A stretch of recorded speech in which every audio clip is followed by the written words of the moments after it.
Nice. Well done. Thank you. Sorry, a quick slurp on the old beer. All right, so we've got to do a quick intro because people get mad when we don't introduce people properly.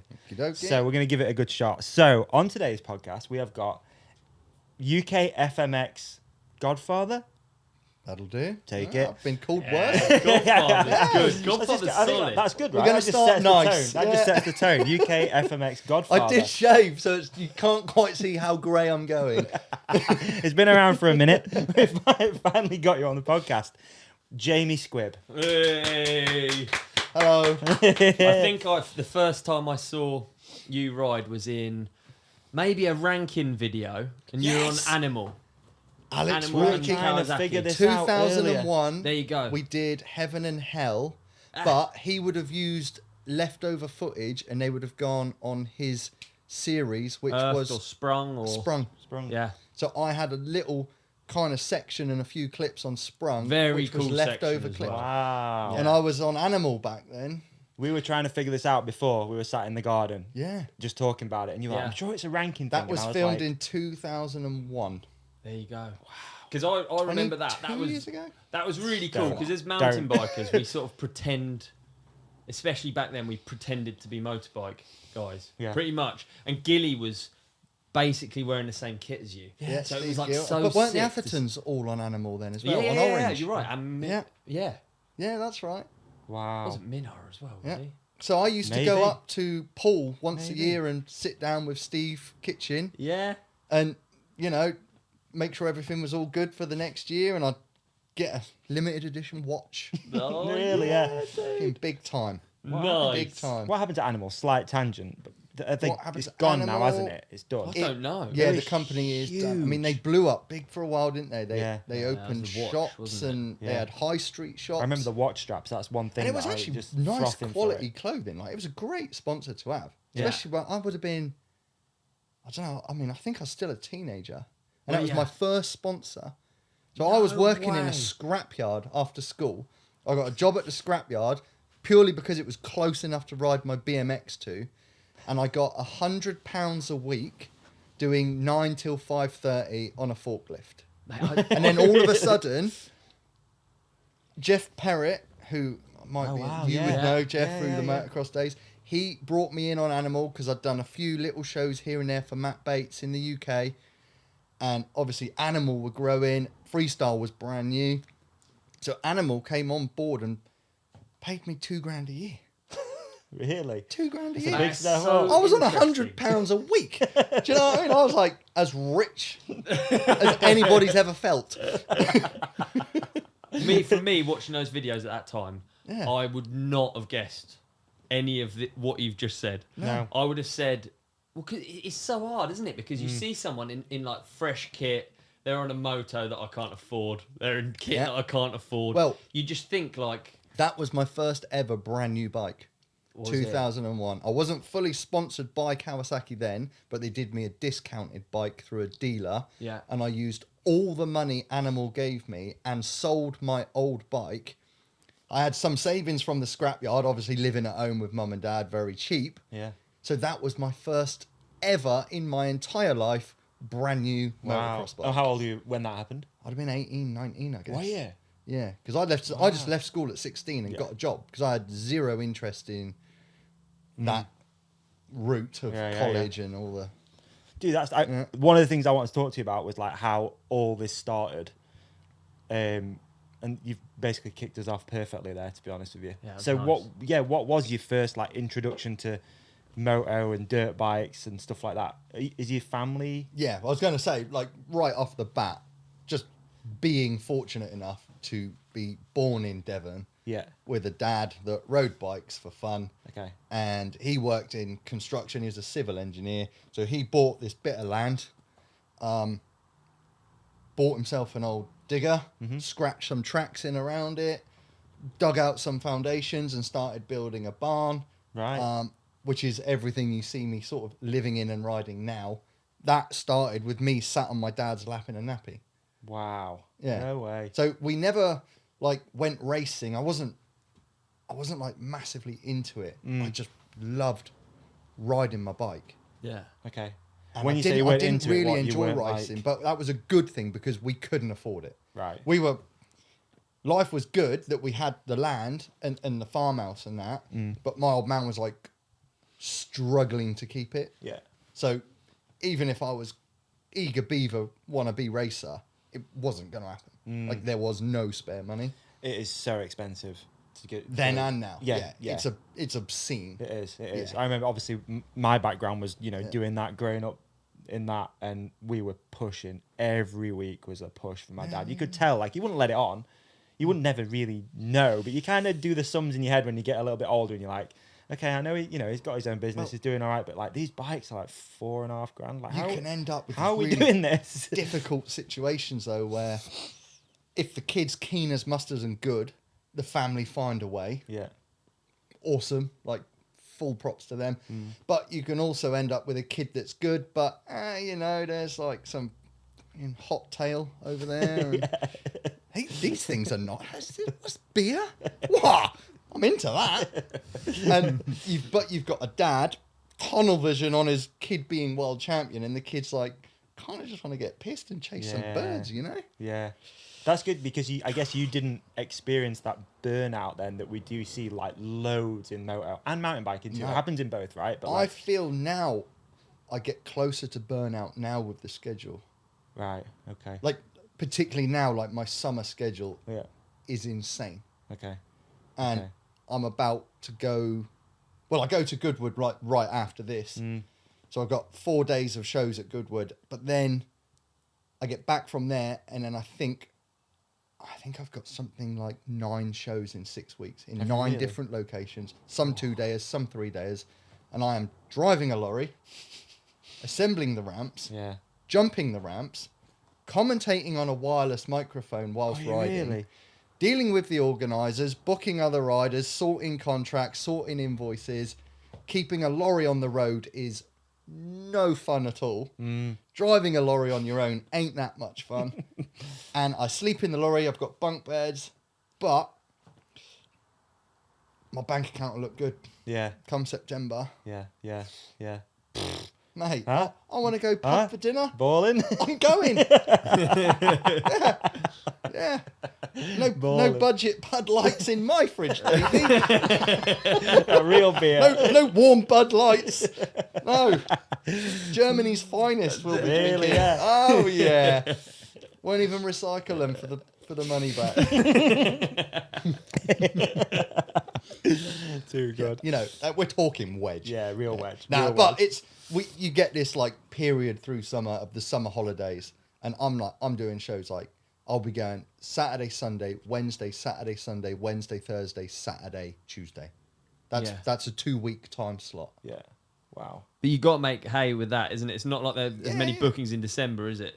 The lorry's parked. Yeah. Lorry's parked in the shed. Battery's disconnected. What's your season now for Well, work? the season's kind of good for me because May to September is predominantly in the UK, bombing round in my lorry, which is a mobile ramp.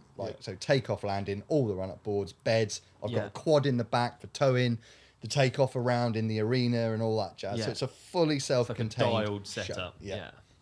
That's like your May to September bread and butter. But then for me, I'm lucky through the winter, I then do a lot with Masters of Dirt. So obviously, Georgie, who we were just talking about, I've got a bike in Vienna and I've got a bike in Saudi. Right. Wow. So I've got bikes scattered about. So I do a lot with Masters of Dirt. I'll be on with like the arena cross stuff. So all indoors. Last winter we did like a job for Cirque du Soleil, which was 10 days. And that was for the opening ceremony of the horse racing season. Was it really? Yeah. So that was 9 days of rehearsal for 5 laps. We did 10 jumps. Wow. Yeah. And they're the dream jobs, though, really, right? When they come in, are they not? Are they like that? Oh, this It is was a good really, one. really good, but it's hot, it's sunny, you're riding your bike, and you can't have a cold beer at the end of the day. So I how remember, good I is remember it, you saying Davey? you were going out there. I remember. I remember now. I remember. My poor liver didn't know what was going on. Like, this much water can't be good. No, it was mega. It was like we had a really good crew of us. it was a pretty easy gig. Yeah, and Nice. everything was shipped back and forth. Yeah. I actually ended up buying the airbag landing from the show Oh, really? because Cirque du Soleil wanted 2, but then they decided they only wanted 1. So I was like, I bought that 1 show old, second hand, Produced. mega deal. Yes. Yeah. Okay. So yeah, so I come home with an airbag landing. You've Which got is- a rare old way to make a living. When you when you put it like that is I and know. all of this is based off what? Learning in your garden on the tracks that your and dad's so scratched this, out. yeah, if we rewind a bit, because we already Please, yeah, go, very go rapidly all the way back. sidetracked, Yeah, didn't we? go all the way Right, back. so if we go back to the woods, so my dad rode bikes. I would sit on the petrol tank, gripping onto like the middle of the handlebars. Desperately wanted my own bike. Eventually, he came home with one. I think when I was 6 years old, it was a blue Ital Jet. Oh, nice. Yeah, Nice. Italian weapon. Yeah. Snap the forks clean out. Did you really? Yeah, snap them off. Got another Ital Jet. Then onto like KX60, but Yeah. I had an air-cooled KX60. Nice. Okay. Very rare. Okay. How come? Just cheaper. Yeah, wasn't it? okay. Old, it was old and cheap. Old and Yeah, cheap. Yeah, like me nowadays, really. Something's never changed, bro. Yeah. He's never Yeah, changed. should have seen the signs. It was right there on the KX60 days. It was in the cards, From the man. 60 to the 450. It's Yeah. always been the same You deal. know it. Yeah. No, and then just riding at home in the woods. So we'd have friends from the local village that all come over and rode. Wow. And so in summer, Friday night, we'd ride every Friday night around the woods. And then in winter, it'd be Sunday lunchtimes. Yeah. We'd go like some places now and again, maybe a practice track or like Heathfield, which was Right. just, you know, back then wasteland. To go and ride a bike was a perfectly acceptable thing. Whereas now you can go to prison. Yeah, apparently Yeah. so. Yeah, Apparently good. So. Yeah, Apparently they'll so. get a helicopter out for that. They will. They Yeah. will indeed. So, so you so- never did the racing thing I at did all? some racing, not a lot. Never really enjoyed the whole schoolboy motocross thing, Yeah. which, like I say, my mum and dad were very happy about that, really. Yeah. I think. Once I'd left school and got my job, then I went and did AMCA. So like Okay. adult motocross, but obviously it's a fun level and it's Yeah. not particularly It's a serious. little bit rough around the So, edges. yeah, and Yeah. you could turn up in a car with your bike on the trailer Yeah. Yeah. and your kit thrown on the back seat. Yeah. It didn't need an RS motorhome. No. You know? No. Yeah. I remember going to a few. I did mainly AMCA stuff, man. But we'd go to these up north. I don't know if you have them down here. We had like YMSA, youth. Yeah. Did the motors. YMCA's, didn't you? YMCA. I was doing that as well. That was in the evenings. Davey that was did my it all. that was my dad's thing. But yeah, you'd go and it was just a different vibe, man. Like More AMC chilled. Yeah, Definitely AMCA is more like chill. super It's chill. still fast races, Yeah, definitely. but definitely in the pits, it was a lot more sort of Yeah. piss taking and chatting shit Yeah. as opposed to like the YMSA was like head down, Head tunnel down. vision. I must beat you for 8th place. yeah, race dad, Yeah. crazy bike stuff, Yeah, two yeah, bikes, yeah, all yeah, that sort of yeah. shit. It was mental Yeah. seeing it. when So, you were and I did enjoy that. And I raced some enduro, like Okay. locally. Yeah. But that was about the time. At that point, we had the digger at home. So I was driving the digger and building jumps in the woods, no way. which again, very, very What age? we got a 3-ton Kubota for 800 quid when I was 12 years old. And in lockdown, I was building mountain bike lines with that same digger with my mates. No in lockdown. way. Yeah. I Dude. put pictures up on Instagram and that, and like just cutting in the hill just to get the dirt available. And I'm like, my dad bought this digger for 800 quid, like Still when I was using it. 12. Wow. Yeah. See, but you learnt everything in your garden. Yes. You loved it. So your garden is still a place that you ride for fun. Is it still like Yeah, but it's your favourite place? it depends what your idea of fun is, because it's a bit gnarly nowadays. Really? Yeah. Yeah. Oh, it's fully gnarly. Yeah, so Like it's just- big set of dirt jumps that like there's nothing really like it in Europe, to be honest. Maybe Royal Hills, they've got some amazing stuff, but I mean, Yeah. I studied your garden from those videos. Me and my friends, yeah. we would like. I say I study. I make it sound really creepy. We would pause the VHS. Yeah. And we would look because yeah. you know, like yards is such a thing, Yeah. isn't it? So Yeah. now, Like well, growing basically up, now, it's like- imagine it 23 years later. yeah. So it's Yeah. With bigger Let's come on. diggers, Yeah. Escalator. better riding ability. So the woods effectively evolved with my riding skills. so now it's really. That's why I say it depends what your idea of fun is. Yeah. If you're riding on a good level, it is amazing. Yeah. But if you're sort of just getting into riding, honestly, my woods offers nothing. Yeah. Wow. So what's the evolution of the woods then? What did you start on that made you realise you loved jumping, or that you were good at it, or that you could get That was sponsored? something I you was know what I mean? obsessed with, just even on a BMX as a Yeah. kid. There was a loose bit of sand, and I'd just shape up and just crank at it. Yeah. And then as soon as I got the 50, there was a bump in the garden, and I'd just ride at it as fast as I could, yanking up on the handlebars. So I think there's just some people are just into that, aren't they? I'm sure Yeah. you guys were all the same. Yeah. Yeah, and then you'd start to like build jumps in the woods, just wedges. So Yeah. you're just ripping around the woods, and then you start to get a little like smarter, and you're looking at the shape of the land. And we built this wicked tabletop, but it was just a round hill. But Right. we're like, right, if we just cut down and spread the dirt, you've got this and this instead of this. Yeah. And we built this mad tabletop, and I just remember on my KX80 just hitting it as fast as I could get the thing to go out the corner, and I still couldn't clear it. No way. And just like eating shit, coming in sideways and swapping and being like, well, that's normal. Oh, it's so rad. As a This kid, is you're kid age. you're yeah. literally living the dream. You're coming home from school, kickstart the bike up, and ride. Well, as long as I was good in long school. as you're good in So Okay. if I got bad reports or if I was a dickhead, Yeah. like my mum and dad used the bike very well Okay. to that's keep good. me in line. Yeah. Not that I wasn't a bad kid. No. I wasn't like a proper arsehole, but generally Yeah. just a cheeky twat.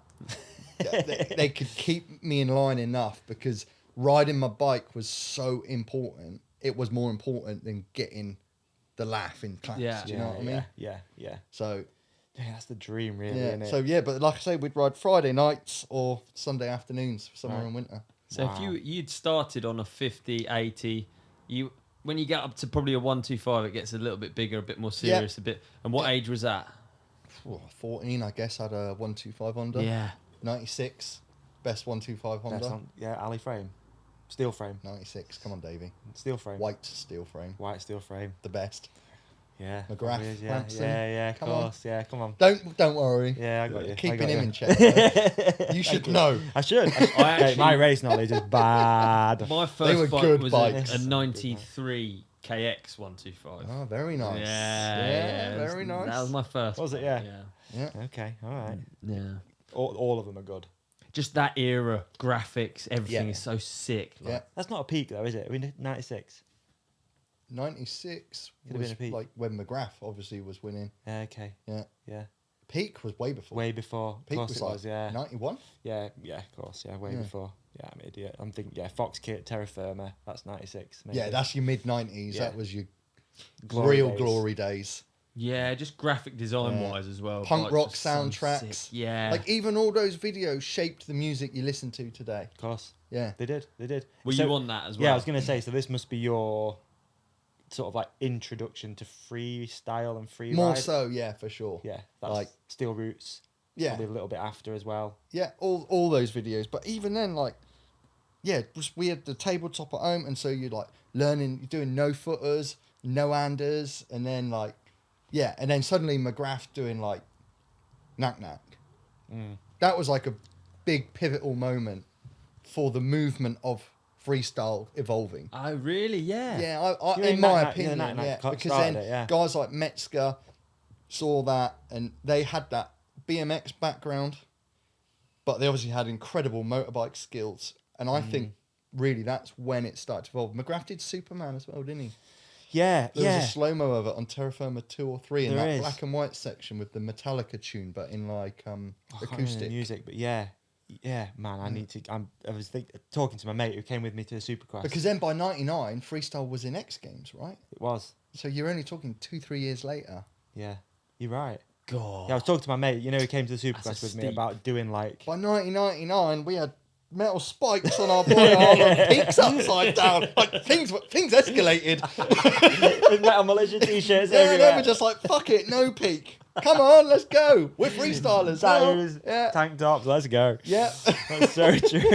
I cut down my front fender. I had no business cutting down my front fender. No, you did the right thing. How could you possibly do a trick with a full-length front mudguard? Man, wow. Yeah. So yeah, when did it take that turn for you though? When it became so you're working at a scrapyard, Living the dream. first sponsor. At that point, are you into the freestyle thing? Like, is it you've noticed it? Because it's interesting, isn't it? That like it came out of nowhere. It seems like, Yeah, it does. especially in the UK. It's like, how do you see that shit? So I think we were lucky in the UK. There was a few events. So Matt Bates did freestyle. There was a 500 Grand Prix at Cullum, Okay. which is still obviously a current racetrack. Yeah. And they built a dirt double. So myself, Chris Brock, Legend. local buddy, who plays an important role in my sort of freestyle career and development because he was my riding buddy. He wasn't afraid of a spike, was he? Well, that's the thing. Me and Brocky, I wouldn't say we were yin and yang, but yeah, Brocky's like gnarly dude, mohawk, leather jackets.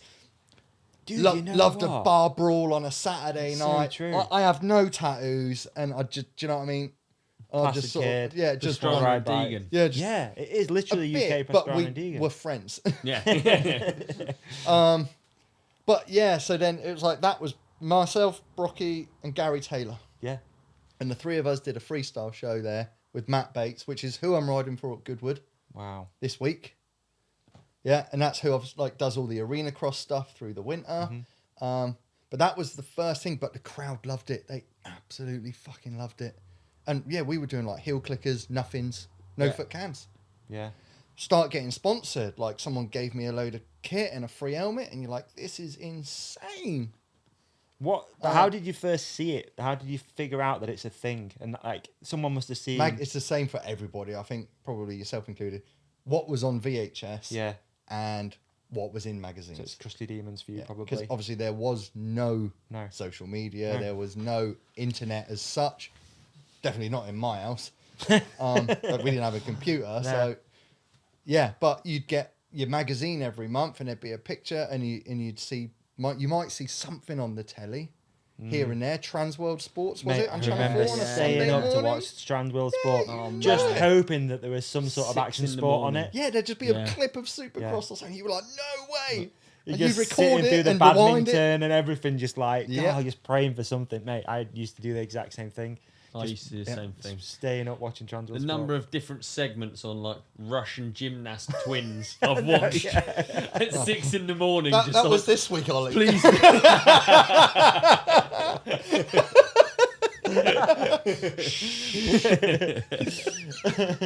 Yeah.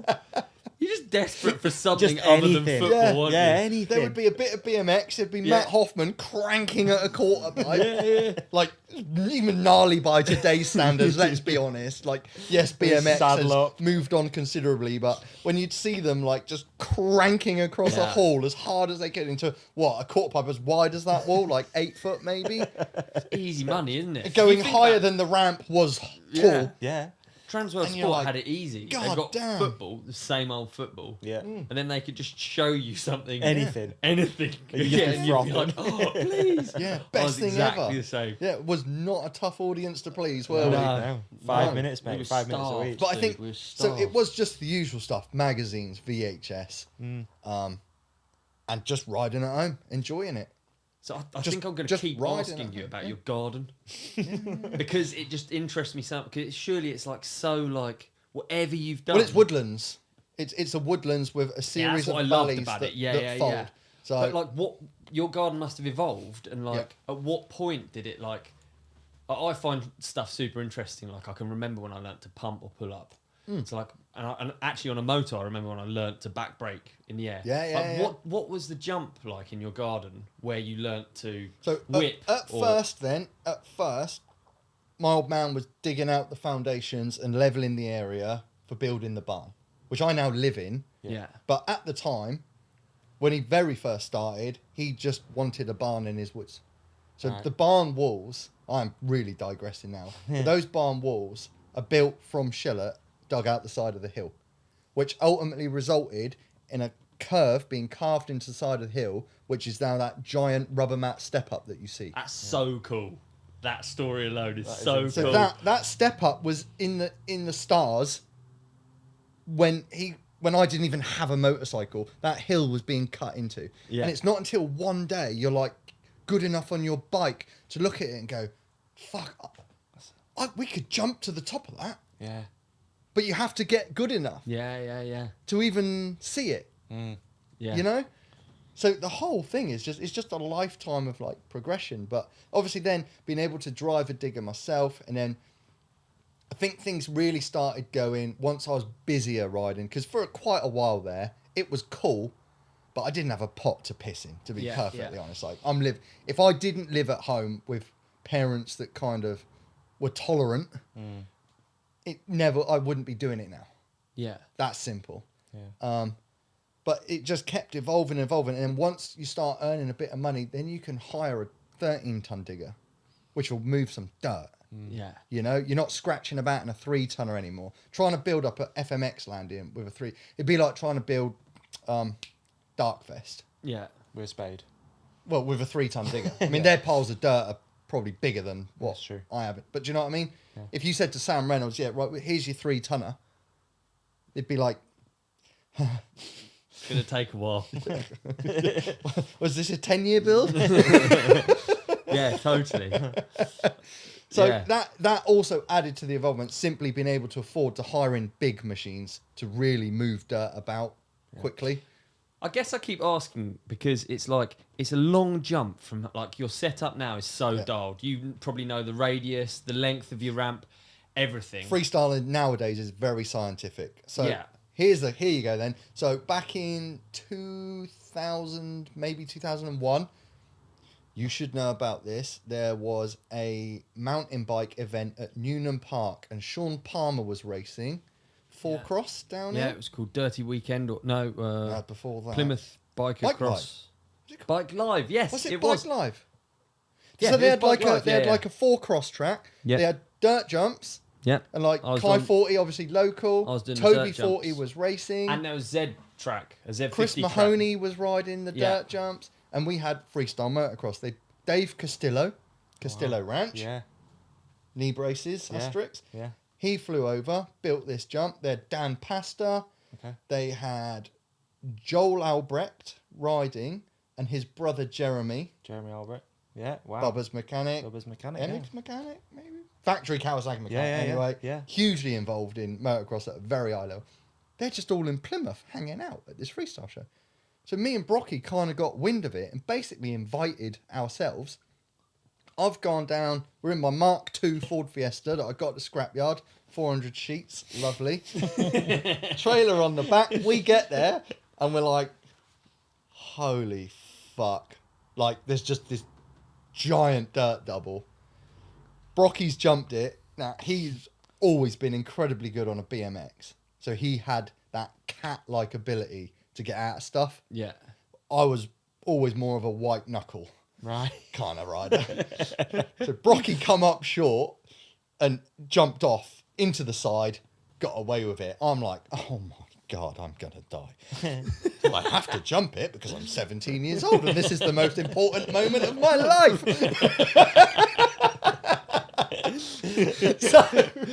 So I just hit it. I'm like, I'm just going to make my bike make a faster sound than his. And I just hit it, not looped out, but like front end up, white knuckle. And I'm like, and I tire tapped the top, like, da-dunk. I'm like, oh my God, like just shaking. So it's pretty approximate, yeah. Back then it was proper. That was, yeah. But they had the skills. We had no idea. Yeah. We were still jumping 30-foot tabletops in the woods. Yeah. You know, these are like, this is a guy that's qualified for Supercross. Yeah. Do you know what I mean? Yeah, Like, we are from different worlds. Yeah. But we survived. Yeah. There was 2 brothers there, Robert Distler and John Distler, who were really good and really nice guys. And they were like, oh yeah, so we've built a ramp. And we're like, oh yeah, that sounds cool. And they were like, yeah, we'll get the information over to you. So we got these ramp plans from the Distler brothers. And so yeah, my old man was on a construction site and they were ripping down an old school playground. So all the angle iron, he was just nicking it, bringing it home every day. And so, you know, that was it. Stick welder, few of these, some buckets of KFC, and like 3 weekends later, we've got a freestyle motocross ramp. And we're looking at it going, huh. And that's the start of freestyle as it is today, you'd say, yeah. Yes. Distler, Rev Wow. 1 Distler ramp. That was the first FMX ramp in the country.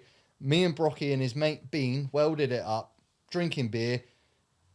They were smoking heavily. I wasn't. I was just eating all the KFC. I was doing Cartman, nicking all the skin. How about that? So that was the first No FMX shit. ramp. So then we set it up next to the barn. So what was the tabletop? Yeah. We sort of scraped it all up as best we could with a little 3-tonner with a bucket about this big. We're like, right, who's hitting it first then? Suck it and see. And that was it. But we learned on that jump. I mean, it wouldn't even be big by Yeah, what, any what standards. size We- did you go to? We probably had it on 45, 50 foot. But if you asked me to do tricks off that now, I'd be like, I can't. Yeah. I can't do it. Too Like, small. yeah. I don't even know how to hit it that slow. I'm just going to OJ to flat. Yeah. So what was that? What But was that second compared- gear? What was that? That was, I think we're probably still wafting in third. yeah. Like, whereas now, yeah, everything's super, like, second gear, geared down, aggressive. But it works. It works Yeah. with the radius. It works with the in-run. Obviously, the landings are all bigger. But, yeah, so that... But moving from, like, a sort of 35-foot tabletop to that ramp, man, we learnt Superman seat grabs. Bosh, we learnt seat grab Indian airs. Like, bang. And this is, like, sort of 02 probably by this point. 01, 02. And so you're like... You're going good, Yeah. you know? Yeah. You were No progressing at foot the same cans, level of the sport. pendulums, and then like little Indian airs, no underlanders. And then we go to like another one of Matt Bates's supercrosses, and we're doing these tricks. And at that point, then me and Brocky are like standing out. Yeah. Yeah. Like, What against the Americans as well that had come over? just in the UK. In the UK, Yeah, yeah, they, yeah. they weren't really bringing Americans over, but we were doing an FMX show. But Yeah. like suddenly it's like FMX. The people watching going, hang on a minute, these two this is dickheads like- from Devon are... Yeah. That's a seat grab Indian air. Like Pastrana did that at X Games last year. Yeah. You're up there. Yeah. Wow. That's So- the same level almost. Just following the trajectory. Obviously You're seeing not it. You've on the level because, again, look at Pastrana's riding Yeah. ability and we would have died on that X Games course. But, you know, we're having a damn good go Yeah, at yeah. it and we're enjoying it. And then, yeah, freestyle then it's just kept evolving, but facilities have got better. And, like, you know, now I have an all-weather loop so I can keep practicing in winter. So Do you? Yeah. it's like a raised concrete run up, 6 inches thick, raised mesh, start to finish. The ramp set, the landing's like 4.3 meters high. The whole thing is padded and carpeted. The runoff is all carpeted, and then there's a concrete path all the way back round with gravel to the concrete path. So I can ride in January without my tires touching dirt. Wow. So it can rain all night. It can rain for 10 minutes or 10 hours. I don't care because concrete don't get any wetter and it doesn't take any longer to dry. And that was so important in more recent years when I sort of made that important breakthrough with the backflip, yeah. which I did struggle with a lot. I had nasty crashes, trips to hospital, like, and then the mental game really fucks you up, man. Yeah, I bet. Fucks you up. And if you want a job as a freestyler at any sort of level, you got to do it. And you just got the world of people saying, well, why don't you do it? And you're like, fuck, man, this shit is no joke. Yeah. Like, I went to hospital with a partially dislocated hip, a torn spleen. Like, I was off the bike for 2 months. They're like, don't move, don't sneeze, don't breathe deep. You might keep your organs. And you're like, Yeah. and then people are like, oh, when you having another go? Dunno.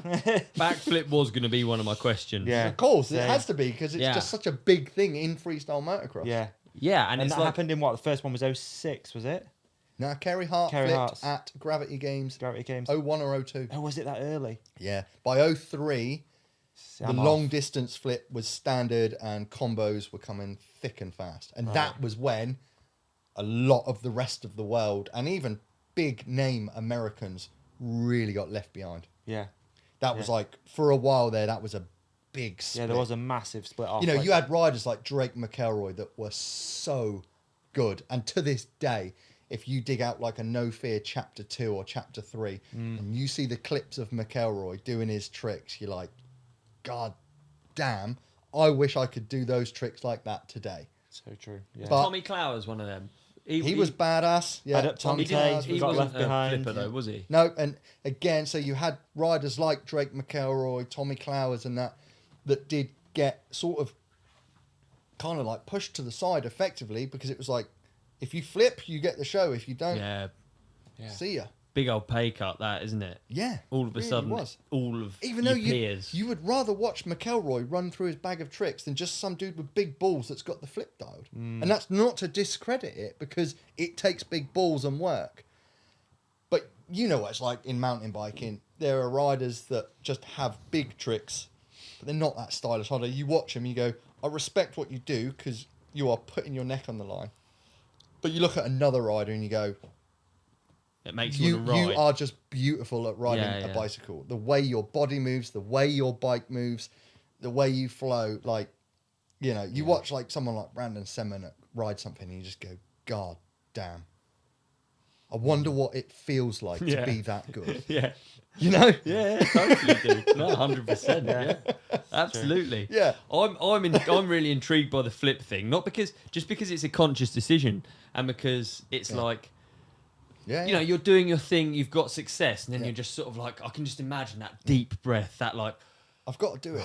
But it's something that ate yourself up at night. Because I think if it was just other people, you'd probably be able to cope yeah, with other people's thoughts and opinions. Hey, there's no shortage of that Yeah, shit yeah, in the yeah. world.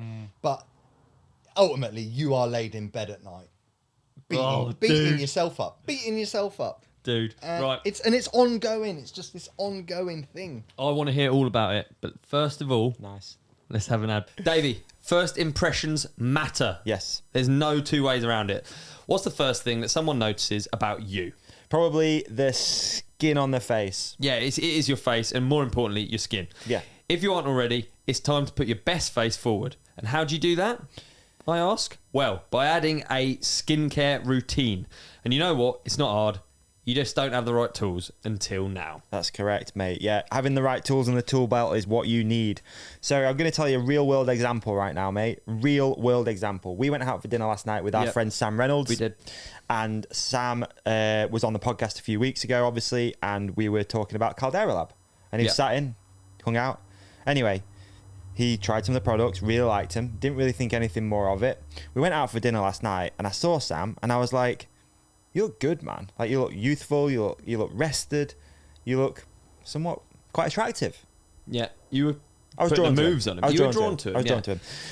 And he said, honestly, mate, you wouldn't believe it, but I actually got some of that Caldera Lab stuff, and I've been using it for about 2 weeks. And I was like, holy, yeah, it's working. Really, really, really, really, really honest, real world feedback. It is, yeah. And Yeah. but he couldn't get served at the bar. So there were negatives as Yeah, well. there were negatives. He looked a bit, But yeah, he did. He looked too young. Too young. Sort of.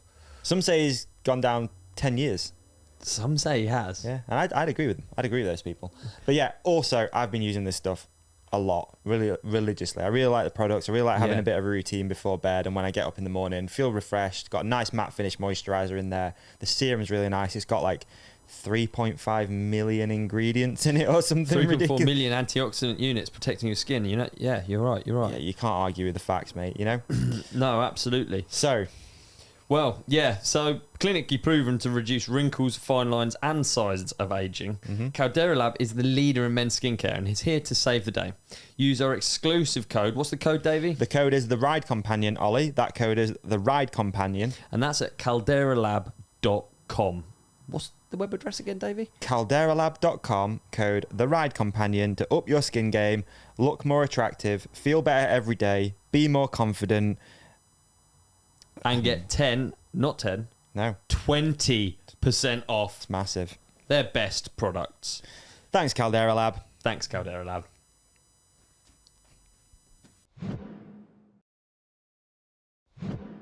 That was a good ad, though, wasn't it? Yeah, very good. Right, so can we put you back in a moment? I've spent all my money.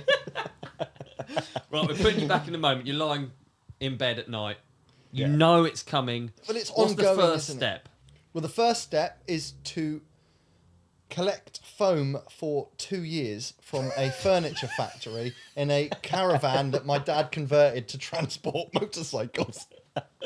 Because at £1.50 a cube and needing approximately 10,000, the old budget wasn't going to stretch. Really, yeah, 15 grand. So just foam old pit. sofas and Minimum, absolute minimum. Is Wow. it? Yeah. Yeah. An 8 by 8 inch cube of foam at the time was £1.50 a cube. Now you imagine filling up a box 40 feet long, 20 feet wide, and about 10 feet deep. Yeah. Yeah, it's mad. But You need it's special tens of stuff. thousands. You need special stuff.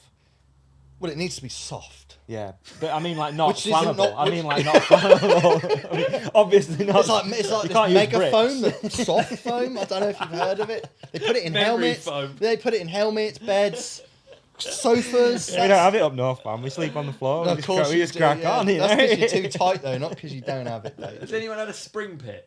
That'd work, wouldn't it? Yeah, I think they did it on The Simpsons. Wasn't that the trampoline that kept coming back and breaking all the kids? So 15 grand minimum.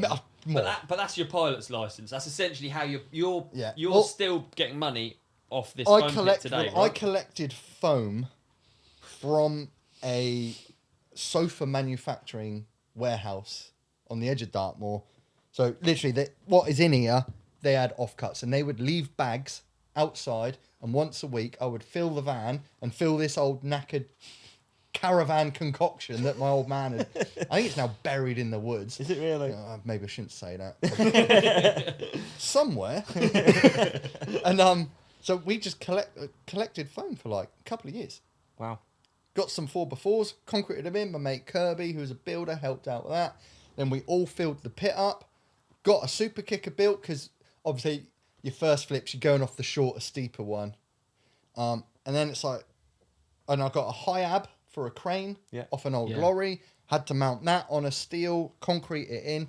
Like, and this is like a shit foam pit. Yeah.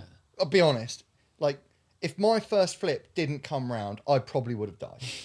Somewhere on YouTube, there's a video of me flipping on a KX250, and I sink in up to my footrests. Really? Yeah. Dude. Wow. Yeah. So that was At how, that point, was is how anyone the else film- flipping in the UK, or are you're like piloting this thing? No, Gary Taylor was having a good go at it. I think Brocky had done some, but it was Gary again, it was Taylor have a sti- foam pit at his Yeah. place that he had. yeah. But I think Coventry he way, got isn't it? really lucky and sourced some like good foam from somewhere. Right. But yeah, so that was it. Like, it's there and it's done. So I But sort of was flipping my BMX and then like Okay. flipping a mini bike, like the 50. Yeah. And then it's like, well, Here we go. here we go. But it still took a long time to get from the foam pit to like to doing it in a show Right. and on dirt, because just like this overwhelming, like overpowering fear to where you lose control. That's the only way I can describe the battle that it was. And I know other people will listen to me talk, and like, you get these people that just fucking send it. And it's like, It's just not everyone, though, is it? yeah, and that's how their brain works. I wouldn't say an overthinker, but maybe more that direction. And you'd like come down the run up, and I'd just skid at the bottom of the ramp, and I'd be like, what the fuck is wrong with me? Yeah. Like the frustration. Because I've got video of me just doing it perfectly smooth and controlled. It's not like it was wild, crazy huck and hope. Like, I had bike skills. Yeah. But this ongoing battle, and then like I did it to dirt a bit, and then I went and did it at a show. I did it at Speedway Grand Prix. All right. But my van broke down on the way there, and I remember just like running off the side of the motorway, shitting liquid because the stress. I'm supposed to be practicing that afternoon, and the stress of it. And my van is now broken down in the hard shoulder by the bridge into Wales, and I'm like, I can't physically cope with this, so I'm darting over the barrier so I can just empty my body in the bushes. So what changed to being so dialed now to literally having your summer planned? You've got You just had to keep suffering it, a calendar of don't you? flips You have to in your keep summer. suffering Yeah. some things going till through they it. become easy. Did it get to? But was what there a- I did, because that was the super kicker flip at like 40 foot ish, and the reality was, as gnarly as it is, actually the 75-foot flip in second gear is so much easier. Why? Because it's normal. We spend our entire show jumping that ramp on 75 foot. Yeah. Then over here, you've got this super steep ramp that you're hitting in first gear and you're crawling in and you think your bike's going to stall and you're going, you don't do that. You just turn the corner and go, brrrr. So if you can get your head round flipping that, it's your normal jump. Yeah. But what I did to really make the breakthrough, because especially at this point, I had the second gear long flip so dialed. Like, so dialed. And I went for it to dirt and I fucked it again. And the bike landed on top of me and I'm in hospital. And, like, my dad's sort of going like, look, you've got your mobile ramps. You're making a pretty nice annual income. You don't need to kill yourself doing this. Right. Which is a very reasonable comment. Yeah. And one a parent is going to make when you're in hospital with internal bleeding. So, but you can't let it go, are you? You're like a dog on a bone when you're that bit younger. And it's just, I don't know what it is. Is it ego? Is it pride? Is it just destiny? Like, some people just are bike riders. I do consider myself just to be a bike rider. Yeah. Nothing in life has gripped me since before I even had a bike. You know, I was obsessed with bikes at the age of 2. Yeah. So I don't know what it was. I can't tell you exactly what it was. But I got even smarter and I watched a Nitro Circus show first of all. And I'm watching the Giganta boys send it. And they are just frigging slamming relentlessly. And I'm watching them slide down this material.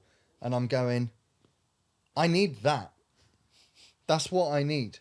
So then you got a resi setup. Resi. Made some phone calls, made some inquiries. No one will tell you what it's called or where to get it. This is a top secret. I don't know if it still is, but then 2012, this is a top secret product. Yeah. So I spoke to Sean Scarf at 414 Skate Parks. Who, Right. at the time, I don't know now, but he was building Corby. Okay. So I drove to Corby, looked at it, because I hadn't seen it up close. So I'm like, you know, this is going to cost. Because he said on the phone, he goes, look, it took me a long time to work out what this is and where to get it. How mad is that? It's like a secret. For a long time, Woodward Camp was the only place that had it, and they would not share the info. Wow. But he sussed it out, and he said to someone, I believe it's this, and it's called this, and you get it from here. And they just sort of went like, and that was that. No So way. he said, I'm putting in an order. I'll get it over for you.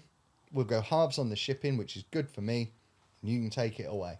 So I drove to Corby to look at it, because if you're looking at crashing a dirt bike on it versus a bike, what is it? A bit different, yeah. Am I going to spend 6-7 grand on this plastic? Yeah, it's a and big order, Crash on isn't it it? once and that's it. Throw it away. So I went and looked at it. It's about 6 mil thick.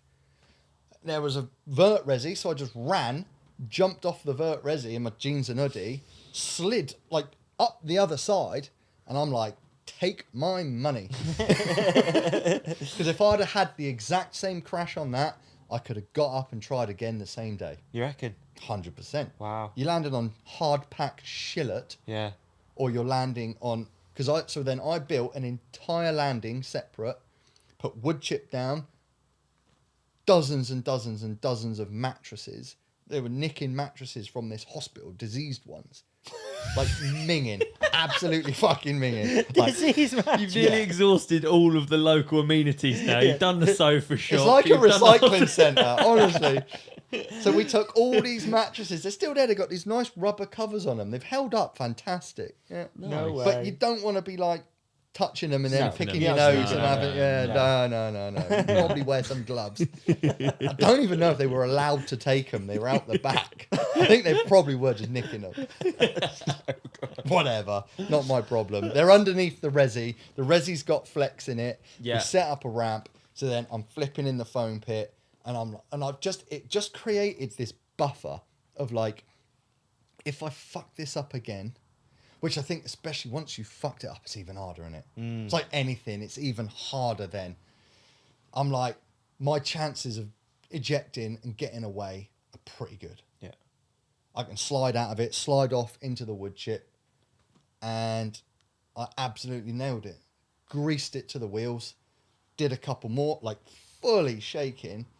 Then it was the next day, you got to do it again. And it was actually Andre Villa, he was in England at the time because we were doing some shows for Monster at MotoGP and stuff. And he was down at my woods riding. And obviously he's like super high level, like X Games medals. He battled Nate Adams for like a title at X Fighters when it was the full world tour.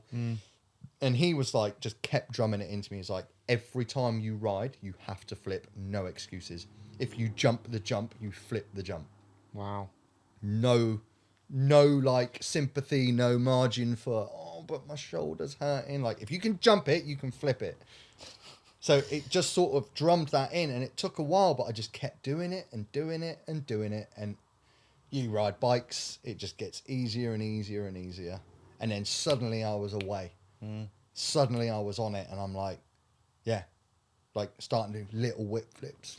Yeah, like hot hand, no hand flips. And you're like, there was just this one flip I did, because even when I was comfortable flipping, I was like, couldn't imagine how they trick. And then there was just this one flip, and I just was there, and I just felt it. And I literally went in my own head, now. And I'm like, there is time. Like, there is time. It's now. The moment. Yeah, you know, to like, because you fill a jump with a trick, don't you, from takeoff to landing. Yeah, I was thinking about it the other day. I was starting to take my hands off. It's not something I've really done much of, actually, over the years. I sort of gave up doing tricks in flips. And, I was at Sam Reynolds' house, actually, and I was starting to put my bars in my lap for a tuck and a hanger. Yeah. And it's been a long time since I've learnt tricks. Yeah. And my head isn't really like... You're not as excited for it. No, and it's not like sponge-like it was when I was younger, when I was just like fucking making Neither are your joints. Yeah, exactly, yeah. But it was really fun, though. It was really exciting. It was like, I remember what it feels like. You know, I didn't even do it because... It's that bit about pushing yourself as well, isn't it? And achieving something. Yeah. And I will... I think humans lack that a bit. Yeah. Not want to get too deep into the modern world, but I think... humans are not encouraged to push themselves and take risks. And I'm not saying you have to be like us and smash yourself up on bikes, but there's something about being scared and digging deep and then achieving that is like really good for you. You have to do hard things. It's really good makes for you. And you do suffer. Like, flips made me suffer. Yeah. Hard. I can't even imagine, mate, what that feels like. Knowing you're going to throw that over your head. Yeah. It's fucking terrifying. Stupid, and motorbikes are not friendly things when you start tangling with them. No. They're great when you land on two wheels. Outside of that, they're nasty. It's so weird as well, like to see it on TV or to see you do a show or something at whatever, and then to actually sit on a bike and just imagine that going above your head is terrifying. And that is the mental block. Yeah, of course. Seems impossible, even though you know it's not impossible. Yeah. You've done it in foam. You've seen other people do phenomenal things with flips. You know, by this point, Pastrana's double flipped. And you're still sat there in Devon. Disease mattresses everywhere. Yeah. E. coli wafting round the air. A waft of HIV. Tetanus shots in the fridge at the ready. Trying to convince yourself that this really is a good idea and it's exactly what I should be doing with my life. You're pleased now you got them dialed, right? Of course. Yeah. Because what it then led to was, for me, particularly, without trying to blow my own trumpet, but I was then just on a mission, and flip tricks came fast. And people were even like dropping me messages like, God damn, I can't believe how quickly you're reeling off flip combos. But once I made that breakthrough, it was like this just accelerator. Yeah. It was like the universe was like, you suffered long enough, man, and you did have to dig deep enough. So we're just going to give you a good old tailwind for a couple of years. Sick. And then, bosh, I'm doing Nitro Circus shows. I'm on with Masters of Dirt. I'm getting invited to things abroad. I got like a wild card at the Night of the Jumps World Championships. And this has all happened in the space of like a couple of years. Yeah. Did it, you know... And I'm sort of still there, like I have no business being here. Do you know what I mean? You know, in the States, you said it left people behind. Yeah. Did it do the same here? Did you To a like degree, just... but fortunately, living in a cold, wet island where it's very windy and not that much Fun. offered It's fun. for It's fun where you live. facilities. It's fun. Yeah. So you weren't as left behind Right. because it wasn't like there was 20 guys killing it. Yeah, okay. It was just a few. So the work was still there. Yeah. Okay. But I always wanted to do those bigger events that, you know, not knocking the county shows, you know, which earn me a great annual income just from May to September. But I always wanted to do Nitro Circus and to do Night of the Jumps and to be part of Masters of Dirt. You see the Vienna show and like I say before, the mountain bike lineup and the talent that these people have. Yeah. When you're watching R. Willie in practice and, you know, you're watching like Nikolai and the guys just sending it so hard every day. It's good to be around Oh, because they're younger and they are like so hungry for it. And obviously being in your 40s and pretty stiff and achy, it's actually really good for you to be around that energy and enthusiasm. yeah. It gets you more amped for it than another wet, windy field with some farmer going, "You got knobbly tyres, boy, get on with it." And you're like, "Knobbly tyres are not going to help me in a 40-mile-an-hour crosswind, you fucking idiot." But I'm not going to say that because I want my money. There you go. Good point. So when you started travelling, right? Oh, dear. When you started travelling, you've got a jump that's exactly the same as the jumps that you're going Similar. to. Very similar. So how does that change the flip dynamic? The thing that you're just dialed now. You know you're gonna over rotate a bit, or you're gonna. Yeah, so again, those first couple of years, you go somewhere new and you flip someone else's ramp. So Yeah. a ramp for general freestyle shows is an 8 meter or a 9 meter radius. Okay. So you have like roughly a 46 to 48 degree end angle on the 8 meter. Should be 2.7 meters tall. Meshed, obviously, because traction is so important for flips. Right. Right. Because the final bit is. The most important part of flipping a dirt bike, you don't have that option like on a bicycle to tuck and speed it up or slow it down. You know, they're 110 kilo with a full tank of gas. Yeah. So there's that moment where the front wheel leaves the top of the ramp and you just keep the throttle on. Right. And there's one bike length, which at that speed is like fractions of a second. But that back wheel is gripping the mesh and it just goes. Yeah. And I was visualizing a flip, not so much as the front end coming round, but more as the back end firing out Yeah. on a motorbike. Yeah. I think on a bike, on a mountain bike and BMX, it's a bit different. It's probably more of a kind of rotation of everything. Yeah. But there's just this moment with the grip, with the mesh, where it just goes boom. And when you're doing big flip tricks and the back end just fucks off and you're like, oh my God. You felt that as well? Yeah, obviously, I've you seen it. Yeah. Yeah, the mud guard just disappears out of above your peak and you're just gripping as hard as you can. All those years of being shit, white knuckling, now pay off. Paying off. I didn't know what I was training for, but now I'm glad about it. When Being do you a start, hacker does help sometimes. Cool. When do you start adapting the bike for more tricks? Like, so obviously now for anyone listening, maybe if you're a mountain biker, they've got these, what would you call is it a Flip levers? Flip lever, Yeah. which come out and it basically braces against your forearm. Because if you think you're fully kitted, motocross boots, knee braces, and then you've got the rotation of the bike going away from you, Yeah. you cannot physically pull yourself back. If you separate big, Yeah. you don't have enough wrist strength to rotate your entire body back to a seat that's somewhere up there. Yeah. It's just, Okay. yeah. So when Physics ain't going to allow it. No. When you're doing that, so you're like pushing those levers Yeah, into and they'll your bruise your forearms. arms. Yeah, I can imagine. I get, like, if I do a long set of shows, I end up to a point where I actually can't do certain flip tricks because just the levers touching the Right. tendons in there is so painful. Yeah, I mean, I've never done a flip with flip whips, but it's like a kettlebell when you're doing swings and it lands Yeah, I on guess your arm. so. Yeah, and if it Same keeps thing. hitting the same It place, gets bruised and you can't touch it. Yeah. But so really now, you've got the steering damper. Yep. Okay. So say like you do a no-hand flip, bosh, I hook in under the gear shifter, so I just take off in second, completely normal. The moment I leave that ramp, I hook up into third, and and I just hold my toe under the gear shifter, and then I just go boom, straighten hips, straighten arms as best as they will. It's not pretty, is it? You're looking at me going, this guy doesn't do no hand flips. He can't even scratch his head. That actually hurt. No, and then obviously you've got the steering damper on stiff, because at that point you're stretched out. If those handlebars turn, the whole flip just goes into an off axis. Right. So you fiddle with that before. Yeah. Okay. Yeah. So then in a tight arena, I'll then land in third gear. My next trick, you have to get the steering damper back to whatever the next trick is. Get down, make sure neutral into second gear.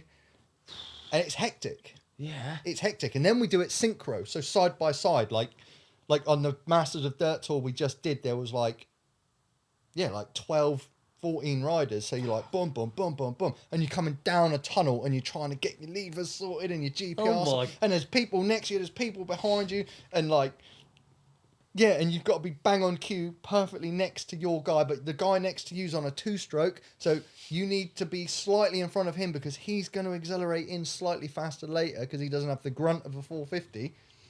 Whoa. Ah, you're chilling.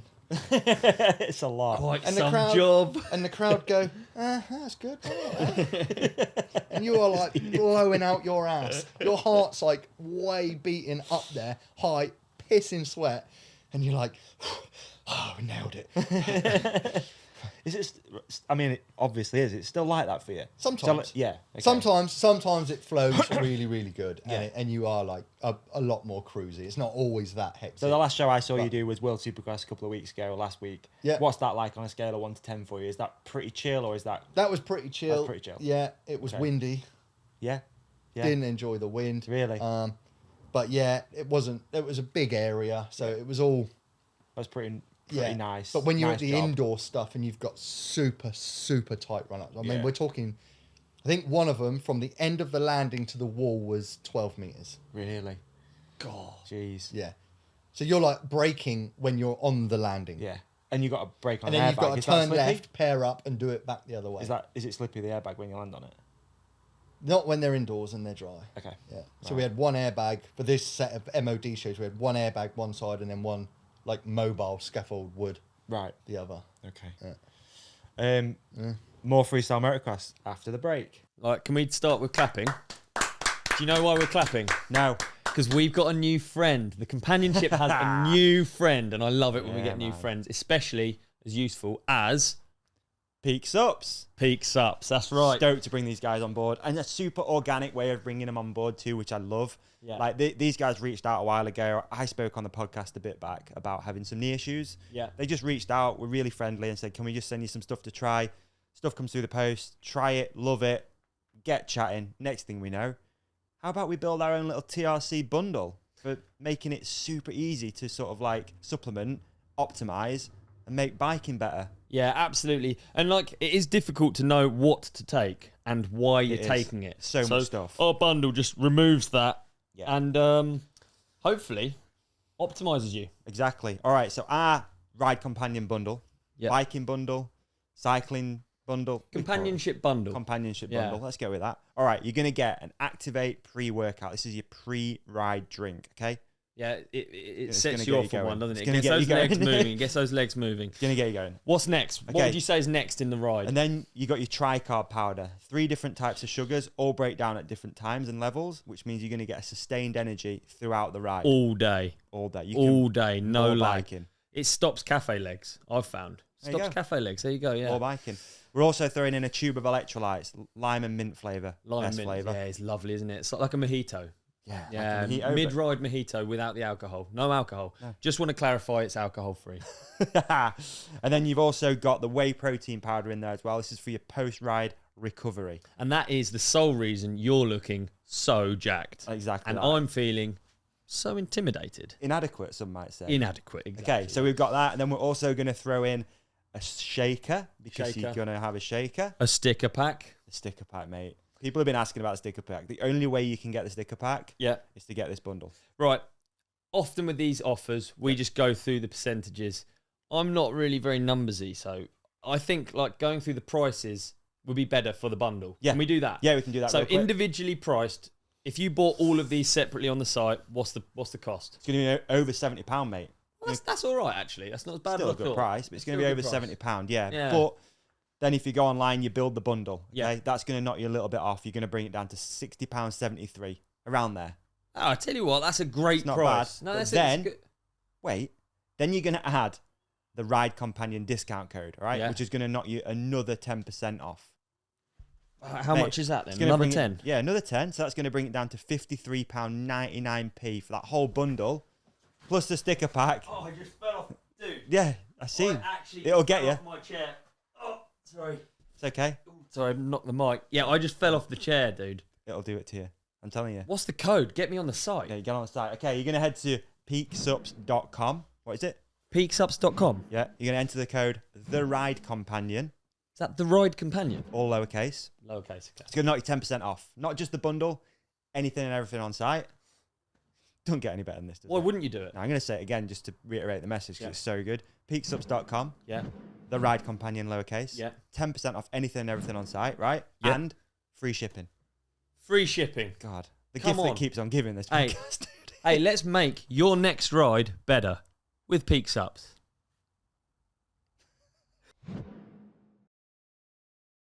Go. All right, back in. We're back in. We're back in. Great wee break that, by the way. Fantastic. Best one. Right, you've got a bike in England. You've got a bike in Saudi Arabia. Yep. And you've got a bike in Vienna, Vienna. Okay. Austria. Yeah. These are your bikes. They're set up to your... Yep. So What is your setup? So all three, 450 Kawasaki, four Great strokes. And yeah, so I've got a guy lives near me called Justin Gibbs. Shout out Who- Justin Gibbs. Is an Gibbo. excellent engine tuner and suspension tuner. So he can do all my sets of suspension the same. When Kawasaki bring out a new model, the suspension internals will be different. But he's been doing mine and Brocky's suspension, I think, for about 14 years. Yeah. So even though he doesn't ride ramps, doesn't jump bikes, he rides a bit of motocross and mountain Yeah. bike and stuff. But he can look at the new Kawasaki suspension, and he says like he has like a feel, Wow. Yeah. and he'll send it like I'll pick it up, take it, and generally we're like pretty good. He's got it all in his book. Wow, So there then you if go. I get another of that model, I'll just like same again, and another one of that model, same again. So all my bikes, and it's so much easier to not have to travel with the parts. Yeah. It is a ball ache, I bet. like stripping a bit, and it's so much luggage and weight, and Yeah. How do you have your Work. suspension for ramps? What is the difference? so basically we don't need the bikes to handle like a race bike. We're not going over bumps fast. We're not trying to get grip in and out of corners, braking and accelerating. We're coming in on a smooth run up. So we just want like solid suspension basically. So it doesn't squat too much in the ramp, and you want the rebound really slow so it doesn't kick. Right. And especially if you were to go a bit short on the landing, the last thing you want is for it to go bang. Yeah. So it's just kind of dead. It's really hard to push down, and it's really slow to come up. If you rode that bike round a racetrack, it would be disgusting. Really, yeah. Absolutely disgusting. But that's not what its job is. Its job is to just hit a ramp consistently. Do you ever ride motocross just for fun? Not anymore. No, you're just I full don't- freestyle guy. No, I got 3 bikes. Yeah. All freestyle spec. Yep. Trials bike, which I probably ride once a year. Okay. Yeah. Right. Doggy Lampkin replica though. Is it? Yeah. Oh, she's a Curler. good old girl, that one. Oh, yeah. 2003, yeah. Is it? Yeah. Got the rainbow forks. Nice. Yeah, I'll see Come Dougie. on, Tessa. I'll see Dougie tomorrow and tell him how good I am on it. It'd be really interesting. It'll be so Really good. interested to hear I rode it once at Christmas. Oh, good stuff, yeah. Have you always been on Kawasaki as well, then? Yeah. That's crazy. Team Green. Team Green, yeah. Kawasaki, You got yeah. a good. Have you got And like it's the same a guys. relationship I was with at them? World Supercross last week. No, week before. Week before? I don't know, Davey. Whatever. I've had a couple of these since Okay, then. go on. Bud Lights, mate. Yeah, go crazy. No, and Steve Guttridge and Ross Burridge were both there. Same And guys. they were who hooked me up back in 2001. That's awesome. Crazy, huh? Yeah, really Good good. days. That's Wow. so sick. And none of us look a day older. No, Doing no, a not good at all. job, You've man. always had like quite long-standing sponsors. It seems. Is that fair to say? I try to. With Thor, Like, I you've try only my recently best. moved off Thor. I Is that right? only that because that was through Madison's. Yeah. That only happened because Thor decided they wanted everything to go through Parts Unlimited, Parts Unlimited, Europe. Parts Europe now. Yeah. That was Okay. the only reason. But yeah, I was with Madison's and Thor kit from 2004 to 2019. Wow. Rock Oil sponsored me my entire riding career, or like as a sort of professional, if you want to call it. So yeah. 2001. Wow.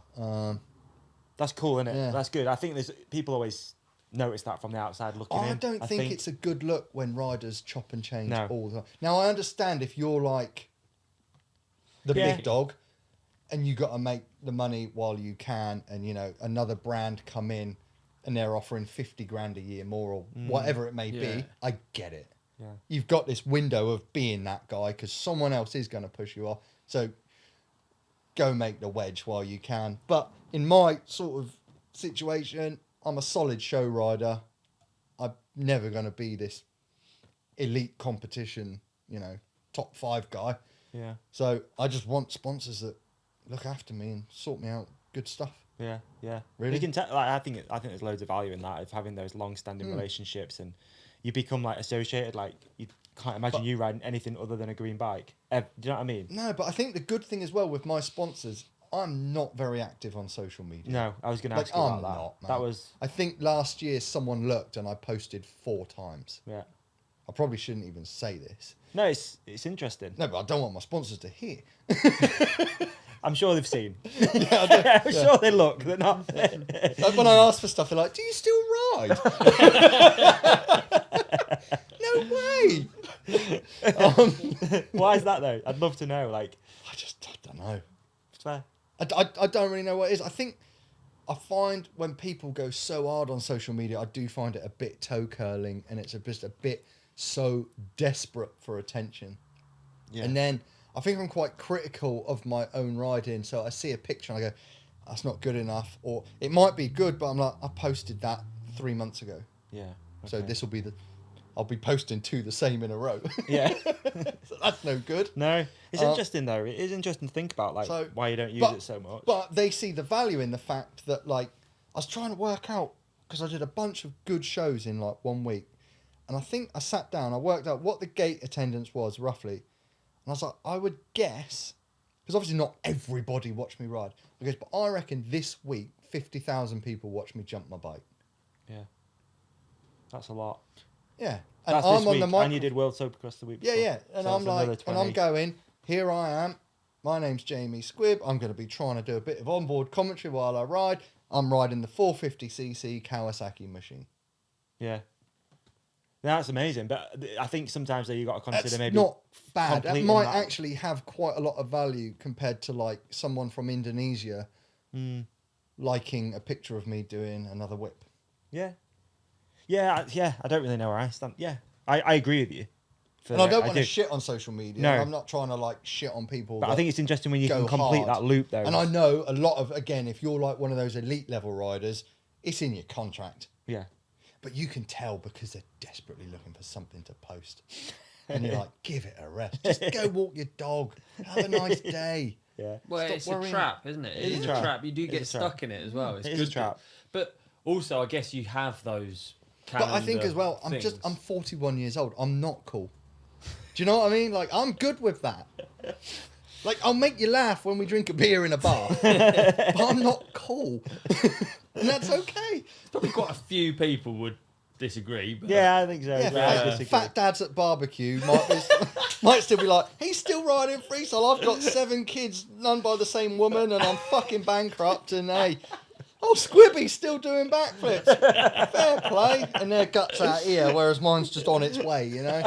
They probably think I'm cool. But they'll go buy a Kawasaki and they'll buy some rock Yeah. oil. Yeah. Job And, done. and Job's everybody's good 'un. happy, yeah. That's fair, man. And I'll be like, fuck yeah, killing it. I'd love to know more of your views on that though, like with the whole, vlog thing and people doing more media I content. enjoy a lot of them. Yeah, I know. Like, Yeah, I know. I know you're a consumer of it. I know, sit yeah. down, was going to say I sit down with my dog on my lap, but that's not true, is it, Davey? No, it's not. That's sad. We've hit a bum note there. Yeah, we have. Lost my dog a couple of weeks ago. Oh, Sad. sorry, dear. It's the That's worst. rubbish, yeah. Molly Moo, very special Pomeranian. She was a very special Pomeranian. Yeah. No, but I'll sit down. I enjoy. So I watch all Matt Jones, Sam Reynolds, and I watch Tommy Sells and Billy Bolts. Like, I think in the UK they're like your big I'd say four so. that are going good. I watch a bit of Sam Pilgrims now and again. And I got to say, enjoy you're all made of it. for it, dude. Yeah, I enjoy It's all like of it. shocking how much. Yeah, I agree totally. And there's not anyone doing it like how you could do And your content, the setup, like the how everything. I think dude, it would be a lends bit its- like when The Office first came out, and people would be watching going, is he this real? sarcastic or is this serious? Like, I can't work this. You need to check this out. I can't get a reading on this guy. like people just do nothing or something like that. That's it. He lost one Pomeranian, so he's bought 4 Have you? to help fix this. I'm gonna. October. Nice, dude. Yeah, once my shows are done, I'm going to, me and my chick are going Barcelona to watch Blink 182.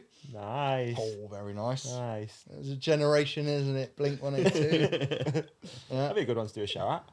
Yeah, no, and then as soon as I get back, I'm buying another dog. Good. Good 'Cause on I you. got a bit of time at home. Mate, if you've got good love to give, I you've got love a out. damn good home for the dog to live in. Yeah, dope Yeah. house. I've just joked about doing Blink 182 show, but you've done some pretty insane shows in some wild places. Yeah, I mean, Is the one that like stands out as the one where you were like, holy shit, I can't believe flipping dirt bikes on disease mattresses has brought me to this place other than hospital. other than hospital. Yeah. Oh man, I don't know because I've been so many places. For me, right, I know this isn't a show, but I remember watching the Top Gear We woke up one morning. Eddie Kidd thing, and I Ah, the was Top like, Gear Eddie that Kidd was thing? That was fucking good. sick, man. Yeah, that and And even though I spoke to you for ages when that came That out, I came messaged you across straight really away. well, like, though, didn't dude, it? that was dope. they That was- put that show together, really so nice. that was really cool. Yeah. I think probably quite a funny one was we were just on the road bouncing from show to show. One of the riders with me, he's a good guy. He's a little bit naughty. I wake up in the morning to have a piss outside of the lorry. We've travelled. We're late at night. We've arrived. I open the door, and there's police tape everywhere. And I'm like, huh. what, like around the lorry? Everywhere. And I'm like, the gun's pointing at me right now. I have no idea. But basically, they'd been round because Prince William was arriving, and where we're parked is where he's walking through. So they've been round the lorry with mirrors and sniffer dogs while we're a kit. But then, so the next day, Prince William comes through, and we're like, "Oh, you're right, mate." And it was like quite an eye opener because he was sound, Really? and he's well into bikes. He's got a motorbike, and, Okay. and he rides a bit round. I think they got a bit of land. I don't They know. got a few He bits. said haven't they? something about a couple Somewhere. of fields. A bit of So, but we're like chatting away, and he's like, "Oh well, you know," and I think he made that classic line of like, "Well, you know, now we've had the kids, I don't get out on the bike as much," and I'm just like, "Have a word," Come on, dude. and he's like, proper laugh, and I'm like, "Mate, you need to have a word with the missus. Like, come on, you need your own fun." But as soon as he walked off, all the mainstream media come over to us, Yeah. and the way they tried to put words. Really? It was frightening. They were like, "So what did you talk about?" And I'm like, "Oh, well, we were just talking about the bikes in the show," and he was saying he's got like bikes of his own, but he doesn't ride so much now since he's had the kids. So what you're saying is Kate's controlling him, and the kids have ruined his life. And I'm like, Really? Wow. We just went from 0 to 100 pretty quick, and it was just I know mainstream media as a whole. Yeah. We won't go there, Davey. It's tough. We'll save pretty that for gross. 10-minute WhatsApp notes. We can. We send each other videos. But it was just like he was a cool dude. He was dead sound. It was quite funny to wake up surrounded by police tape. But then just that contrast of the media and how disgusting, and the way they just instantly manipulated what was such an innocent sentence. Yeah. And I was like, I can imagine what I've just said being a headline tomorrow. Jamie Squibb. And it would make me look, and it would make me look like such an arsehole. Such a rat. I'd be like, I'd really need to see him to tell him that's not what I said. Like, I promise I didn't slag you off 2 seconds after you walked away. Wow, that's a crazy So one. that was just one example. Yeah, that's a really I'm nice trying one. to think what else. I don't know. We've been shows. You've been all over the world, right? That's the At this thing, point, you've all travelled over like the world. extensively. Yeah, met Belinda Carlisle in the corridor. Legend. If you're an 80s kid. Yeah, Linda Carr, that's a good one. Belinda That's a good No, we did Goodwood Ball a few years ago. And I stood with Tim Warwood.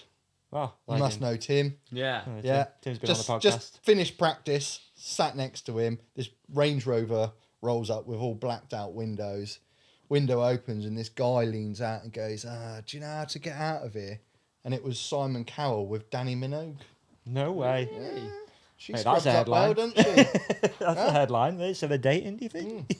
I don't know. Were they leaving? Was it late at night? I didn't get the UV light out and check the back seats. Oh, dear. You done Cirque du Soleil? Not properly, but the show we did for the opening ceremony of the Saudi horse racing season, Cirque du Soleil had the contract. Right. So we were working for Cirque du Soleil. Okay. Have you done stunt work? Like how? Like Oh, here's one for you. I did a month-long show in Abu Dhabi, which was a wicked gig. We rode twice a week. Hotel, swimming pool, tennis courts, everything. We had hire cars to bomb round in. We only had to do 2 shows a night on a Thursday and a Friday. And the rest of the time, and there's beer in Abu Dhabi, so you're sweet. Oh, yeah. I love how it's like we only had to do 2. We only had to ride twice a week. Yeah. It was bin. We're on holiday, man. And it's December, so I'm out of England. And it was unbelievable. But so then we went up. My mate Morgan was working on this movie with a whole bunch of people. And he was like, do you fancy staying like another couple of weeks and just helping out? So I wasn't even getting paid. I just stayed on his sofa. I was like, why do I want to go home in the middle of January? Yeah. But there was a camel racetrack. You need to go on my Instagram.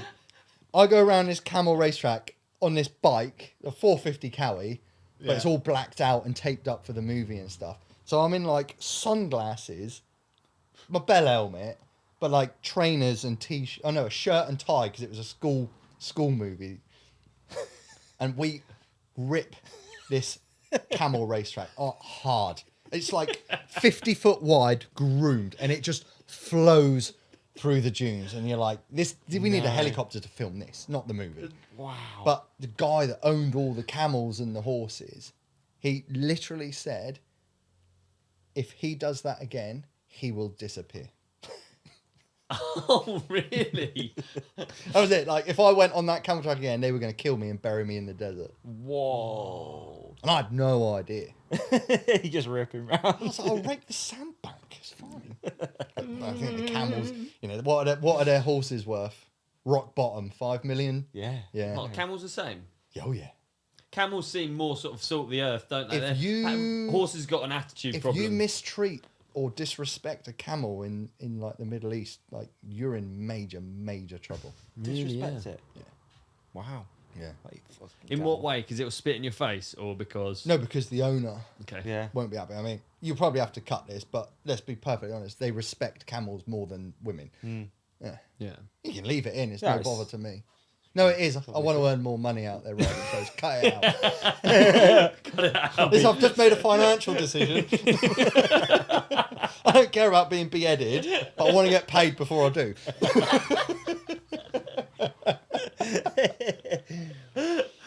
Oh, God. So you, Yeah. so you've ended up trying to on think what else. films from your garden. Bits and pieces, yeah. We've done like... Oh, do you remember when I did Nitro Circus Press and I was on the One Show with Alan Shearer? Yeah, I do, yeah. But because do. because they interviewed me and it went all right, they were like, we want to get you in for the actual show. So I was on the couch, sat next to Alan, and they're putting all this powder on his head because he's like super shiny. So I was like rinsing him a bit for that. But he was well all right. Really? Yeah. Yeah, I do remember I that. don't know much about football, but Yeah, it's probably pretty good at it. I when think. you were in school, you used to score a goal and go, Shearer! Yeah, you're right. Yeah, all Yeah, that that's true. jazz. So did you perform on the One Show as well? Was there a Yeah, ramp outside? In yeah, the, right yeah. outside. It was horrific. Was it? From a riding perspective, we had absolutely no run up, no run off, and a tiny jump. Right.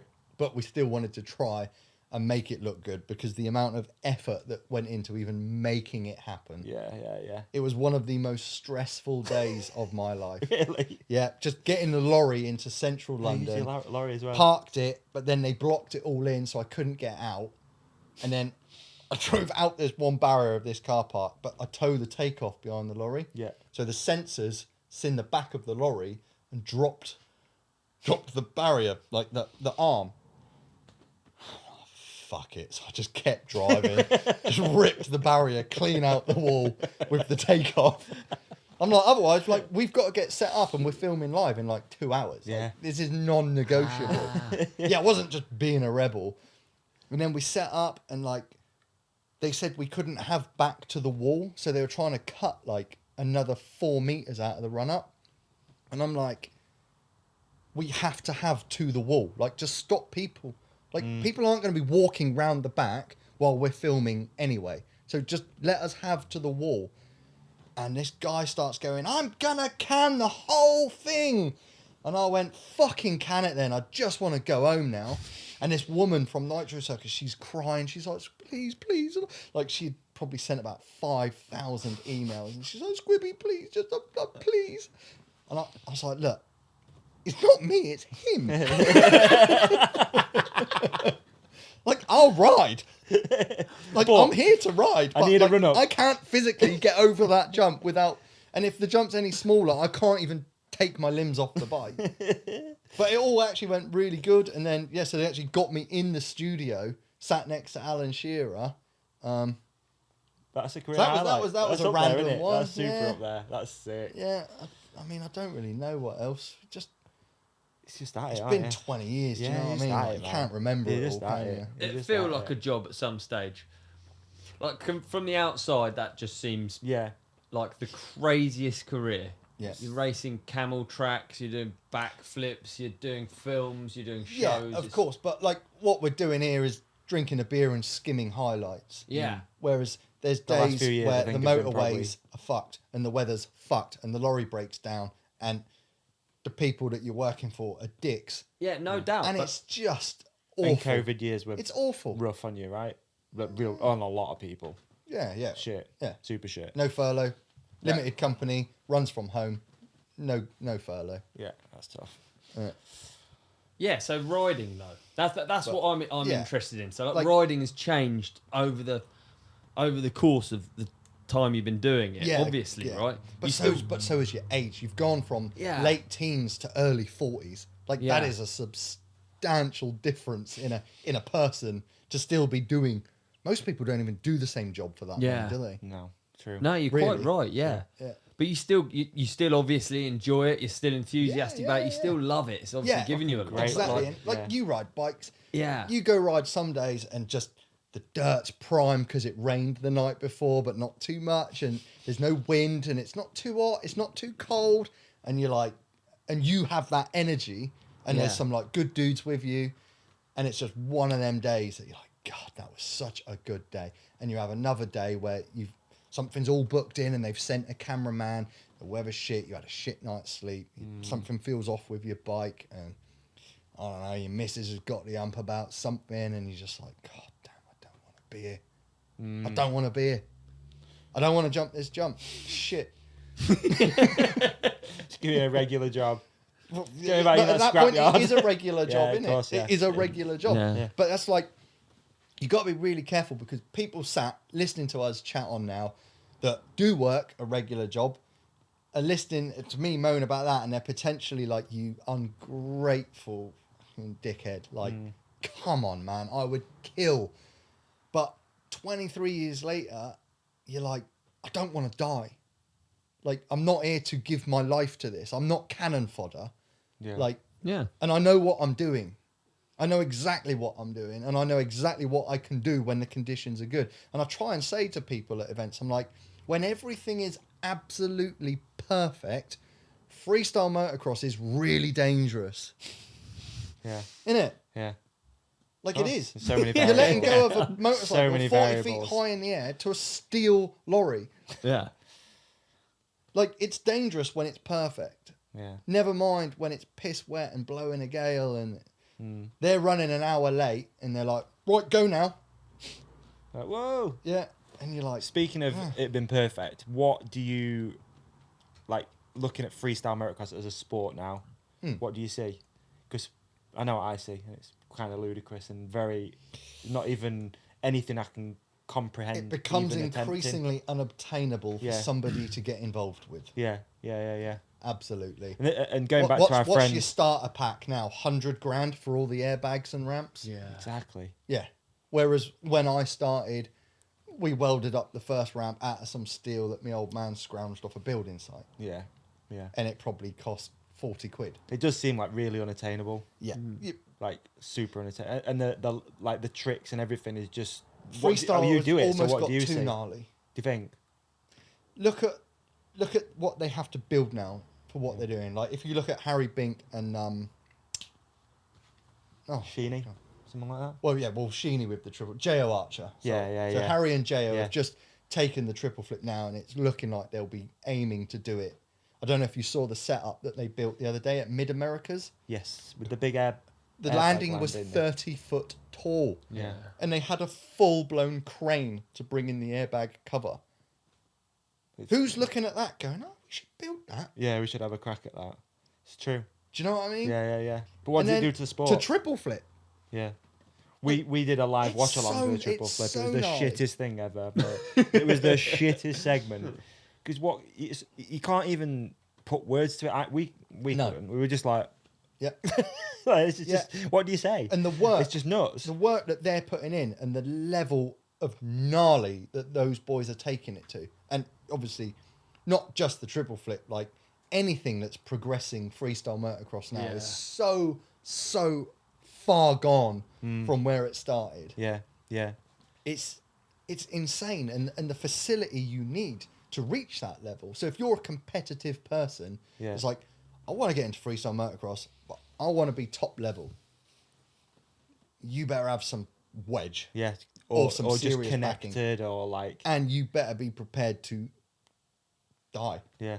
Well, let's be honest. Yeah, definitely. Like, look at Sheeny's triple flip a few years ago to that wood landing that he did at Travis's. To this day, it comes up regularly on Instagram and stuff like that. And you still watch it and you're like, that is absolutely ridiculous. Is it so ridiculous? Yeah. Is it at and a double stage? flips are now commonplace. Yeah. I ain't double flipping. No. I'm not gonna. But have you front flipped? No. You haven't. Because again, talk about things that you see made. Like you look at that. Well, you got the cheater ramp, and it's like... So you've got a handful of guys like Jackson Strong that have really worked hard at doing the front flip off the standard. Right. Which is, again, to my mind, it's just impossible. But then, so at World Supercross, Michael Malero has the contraption ramp. So the front wheel hits the bit at the top and it goes bang and it kicks a bit out and the back wheel hits it and goes pong. Yeah, no thanks. Not for me, No. thank you. Is it at Wild. a stage? You know, Wild. Something you said earlier really stuck with me, where you were like, I have to flip every day. Once you learnt it, you learnt that you had to do it every single time you went riding. You like forced yourself. Yeah. Is it at a stage now where it's like, the stuff's too wild, they can't like repeat it safely over and over? A triple flip, for instance. You're never going to be doing like a midweek triple flip, are you? You know, with your They boys. said it about double flips. Yeah, but double flips are there. guys are doing it in every run at the highest level, aren't they? And you With think combos. No yeah, hand double yeah. flip. Yeah. And you One think hand they're nut that double dialed flip. though? Are they that dialed? I believe so, yeah. Yeah. Like, Well, having that's been sick. around it, guys like Sheeny, Luke Ackerman, I still get nervous because it is so gnarly, but they got it, man. Like, Seems that way. it's not sketchy for them, Yeah. but the level of work you've got to put into that and the level of like head strength you have to have,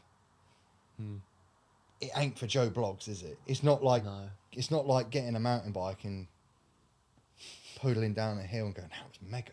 I'll try and go a bit faster next time. Yeah. Yeah. Do you know what I mean? Yeah. Yeah. It is the gnarliest thing. But like, where does Darkfest go? 120? 130? They just keep building bigger jumps, I guess. You build a bigger run in. Yeah. They've got a notebook there now of like, right, that's the run in and that was the takeoff angle and that was the gap. So it can, but I think it's a at spectacle. what point Yeah, Darkfest is a spectacle. So I think the thought of riding like that over and over again, like even Sam was saying, it's good that it's for a week. Yeah. Because you maintain that level of like focus. You and can't like, carry on like it. No, if you carry on like it, you blow out. Like it doesn't take as much to The get really hurt. consequences. Yeah. So that's sort of the thing with all action sports, and it is nothing is impossible. Yeah. But what are the consequences and what are the percentages of it happening? Yeah. Quad flip's possible. You think? Sure. Yeah. Build a big enough jump. You'd have to Be get in a the- bigger digger. Yeah, bigger digger, bigger crane, bigger airbag, Yeah. bigger takeoff ramp, more time in the air, more time to rotate. Why not? It's not impossible, but is someone going to do it? Probably one day. Probably one day. Yeah. Not me. Not me, Davey. I'm out. Done. When did you? I know we're going back a tiny bit. Apologies, but like, when did you decide that like the competition side was not for you anymore? I think others decided for me. He's not good enough. I don't know. Like, it wasn't like a point where you're like, Nah. it just I'll still get the call up to fill Yeah. in. Yeah, Awesome. I'm not going to be like top of the invite list. Yeah. But if they're like, oh God, we need a rider like who can just turn up, do a solid job, because I'm always good for the best whip comp. Yep. I'm always good for the synchro bit, for the crowd entertainment, and I can still stick a run together that's Yeah. not embarrassing. Yeah. But I'm happy with that role. Yeah. I'm not there to get on the podium. No. I'm okay. good with that. Good. That's nice, man. It's nice you've Phew. found that, and obviously you've got the bit. Yeah, you've got the business as well. Squibb Yeah. Freestyle, and that's like obviously. That can keep going Yeah. probably till I just don't want to do it anymore. I was going to ask you. I know it's a kind of not a depressing thing, but it's like, where does it go? Because the sport is, you know, like you said, even when it's perfect, it's dangerous. So what does you've been doing it for a long time? It's all you've ever known. Yeah. Where does it? What for What me? can you- yeah, what personally? can you see I in the think, future? Like when I'm talking to people, they're like, "How long do you think you can keep going?" I'm like, "Well, one of the most important things is to keep riding regularly. Yeah. Don't get lazy and have like over winter when the weather's shit. Just have 4 months off because Yeah. the brain's a muscle, the body's a muscle. Like you need to exercise it, and if you do something regular, it remains normal. But if you have long breaks off, it's gonna get harder. Yeah. Because even like every show, it's like my ramps, but the ground's a different angle, the wind's a different direction and strength. We've checked the tape measure multiple times, but when you turn that corner to jump it, you're still nervous. Still feel it, yeah. Yeah, Of damn course, right. feel it, yeah. And like that's why you have to keep doing it, because I Right. think if you didn't for too long, you turn that corner and be like, I don't want to do it. Yeah. Yeah. Yeah. Yeah. Like those first jump nerves, I think, are what keep you alive. Because if you get complacent, you'll overjump or come up short. But it's still gnarly. It's not just like, even though you've just got to do the same thing within reason. Yeah, you've got to allow for an uphill or a slight downhill, you know, a bit more or a bit less. But you're still like, right, I'm jumping it this time. Yeah. Yeah. It's gnarly, 2 man. run-ups, jump on 3. It's very cool to hear because it doesn't come across, and I think No, people probably watching and you land on the downslope Yeah. and they think it's that easy. And I'm on the commentary and I actually say for the first jump, I go, right, I'm going to shut up now because I need to focus for a couple of minutes. And then I'll restart the commentary once I've got my first jump out of the way. And I Right. explained to him, like, we don't have speedos. We hit this in second gear. But in second gear on this bike, I can completely miss the landing or I can land in the middle. Yeah. I found it really Like, it is impressive. all to on see me to judge this. at World Supercross to watch it, because it's not very often you get to see that stuff. Just you know, to sit in the stands and just watch you go, put the ramp out, literally no put the ramp practice. out, no Yeah, practice, no practice. Go. Rat, and you're like, fuck, that's so. First jump was First your jump's introduction in front of the crowd. sailor, Second jump was a second trick. jump's trick. Yeah. It's like that's Yeah. gnarly. And that airbag wasn't a nice landing. Was it not? Nah. Okay. No, it wasn't good. There was something wrong with the inflation at the bottom. So I landed and went straight into the ground. Fucking hell. And someone even messaged me on Instagram and was like, that landing looked disgusting. Because Wow. they saw me do a whip and just coming, the airbag's underinflated at the bottom. And it's just yanking my handlebars. And I'm like, cool. So you want to be a freestyle motocrosser? Yeah. How much have I sold the job? I'm looking for riders. An apprentice. for Is there, Right, yeah. is there many in the UK? Like, what's the UK freestyle scene look like? Very weak. Is it? Yeah, very weak. Wow. I Yeah. know a couple of myself, but not many. Yeah, I know exactly. 2. I think there'd probably be only 2. Yeah. Yeah. So I get it. Like, especially in the UK, people don't like noise. Where is it thriving? Australia. Is it? Yeah. I think Australia's with all thriving. action sports in it. They've got land out there, eh? They True. got land. They got a slightly more old school mentality that they're still prepared to like hurt themselves in the name of fun. Whereas over here, it's difficult to Yeah. find people that like, Wow. you know, if you're scared now or anxious or nervous, it's frowned upon and go to the doctors because we've got a pill for that. You shouldn't be scared. You must never feel scared. But it's true though, isn't it? Yeah. Yeah. Like, whereas we would just sit there shitting ourselves and be like, good day out. Things have You, changed. you are have to right. have been in these situations yourself as a professional bike rider. Yeah. Where you're like, what am I doing here? Like, the whole way there driving, you're like, oh my God, why am I doing this? Like, why am I doing this? And there's no real answer. But you get there, you sack up, you get the day done, and you're like, cool, yeah, that was pretty good, God. wasn't it? We'll do it again next week. Yeah, I'm with you. I don't want to sound too much like your grandparents, you know, we were in the trenches, you've got 4 TV channels, kid, you know? But I do feel like there was a generation of like the late 90s and early 2000s, like that X Games generation, Yeah, when X you're Games right. was at its absolute biggest and gravity. There was events everywhere and it pulled huge crowds. And I don't feel it's quite like that nowadays. No. And there I don't was, think kids are even interested in it. there was a lot of glass in the landing in those days.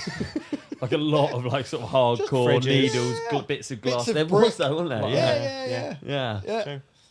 Not Yeah. anymore. No, but You I don't think get away with it, do you? Yeah, I feel like action sports isn't. I mean, it's not. it's what almost it like you're was. not allowed to hurt yourself nowadays. Yeah. It's not okay. Yeah. Yeah. Don't put strain on the NHS. Maybe that's it. No, just bang your pots and pans on a Monday evening. It's like- that'll help. Jesus. It's like I think with a lot of things though, there's like a golden era, isn't there? Mm-hmm, and then you sort of get to a point and it just gets a bit much. Like maybe triple flips are a bit much. Because when you're starting out, that's what you're aiming for. That's the problem. I wasn't isn't it? aiming for it. Like, I wasn't aiming here's for your Emil starting point. Johansson's run when I first started dirt jumping. It's- Like I couldn't attain it. It's Yeah. too much. But it is amazing that humans, you think it's peaked, Yeah. and then someone comes along and takes it further. Yeah. Yeah. And you're like, how? And that's in all action sports. It's actually in all sports. Running, swimming, cycling, whatever it is. Racing downhill, slope style, freestyle motocross, even supercross. Freestyle's just Or like. like, even, maybe- but do you know what I mean? Like yeah, all yeah. sports, you think they can't get any faster, they can't get any better, but like it does. Yeah. I see kids. And it's awesome, but it also, every time it does that, it makes it more removed from someone beginning. Exactly. Yeah. Yeah. You know, you go look at a slope style course. Like, it's just like, what the hell is this? Surely you can't ride this on a mountain bike. You see kids, they're so good. Yeah. And then it's like, but so what about Yeah. freestyle then? If we've got kids that are like growing up with a meal to look up to, what in freestyle do you have kids building ramps and getting HIV mattresses and covering them with resi? Like what happens? Honestly, I'm not particularly seeing it. And think this will be there's, a really good question for Aussie Steve Yeah. next week, because he's in charge of booking riders and he's in charge of like who's like on it, who's really on it right now and stuff. I feel like the kids look up to your media riders a bit more in the So- moto scene, like your Axel Last or week someone I like was that. with Michael Malero, who's 5-time world champion from Spain, very, very good rider. David Rossi from Italy, very, very good rider. Brice Izzo from France, incredibly good rider. And we all sat at the table and said, there's no guys from our country coming up through. Wow, yeah. interesting. Yeah. It could almost just. I don't know. It man. won't What does die. happen? It, No, won't, it won't die out. Yeah, But I sort of feel, especially if you go back to those early 2000s, it's just like. it progressed too quick.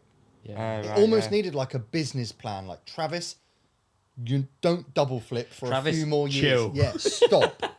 Pump the brakes, Like, Travis. don't double flip till 2012, and we can keep this going a bit longer. Drag it out. Pump the brakes, man. Suicides. Do some rally now.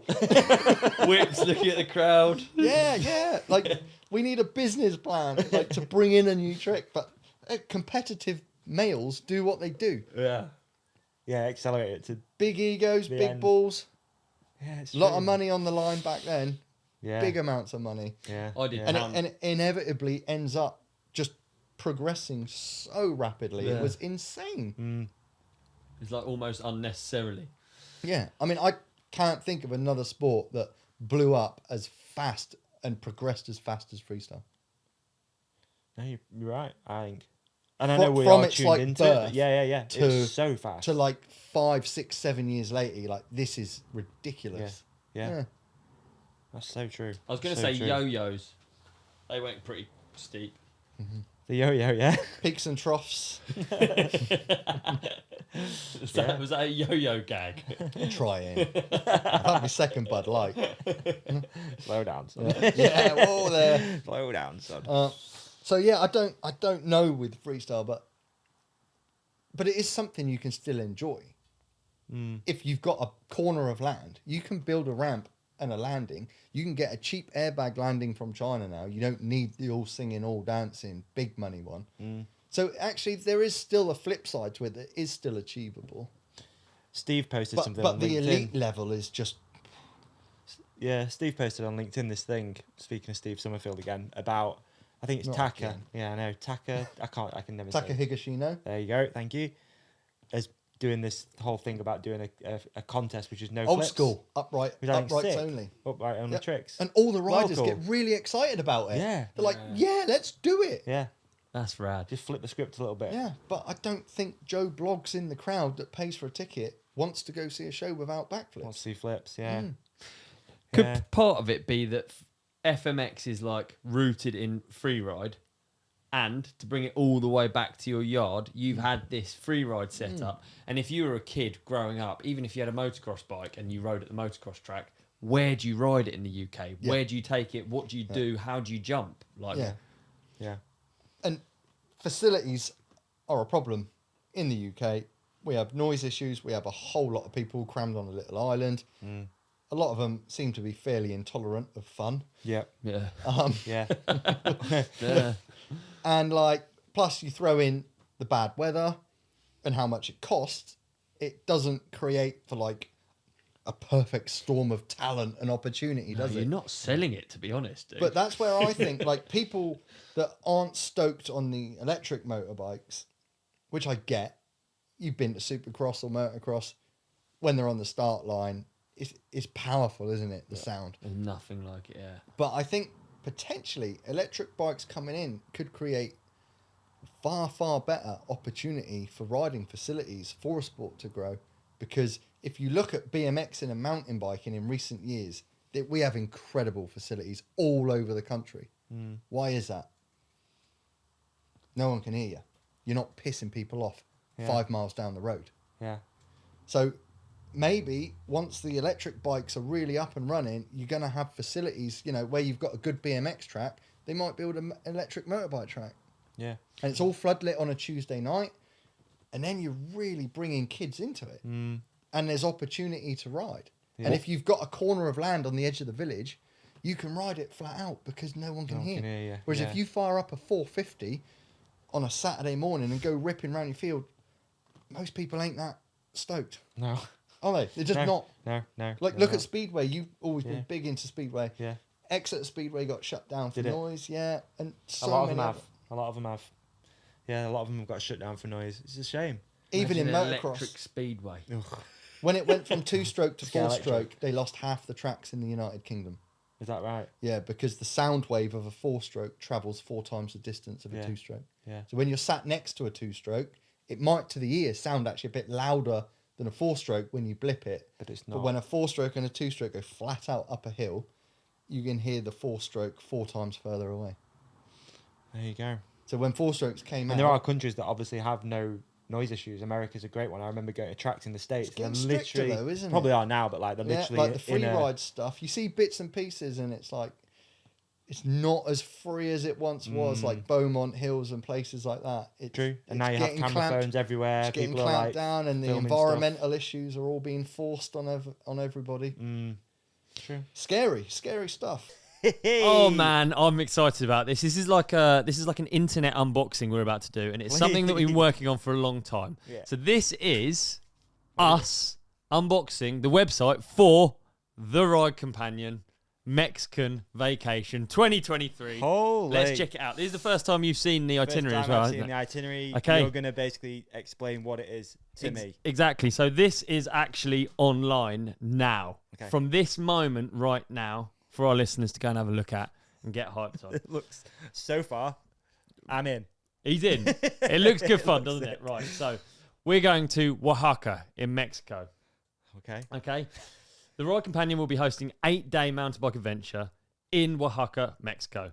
The trip is fully catered 8-day culture exploration like no other through the mountain bike paradise that is Oaxaca.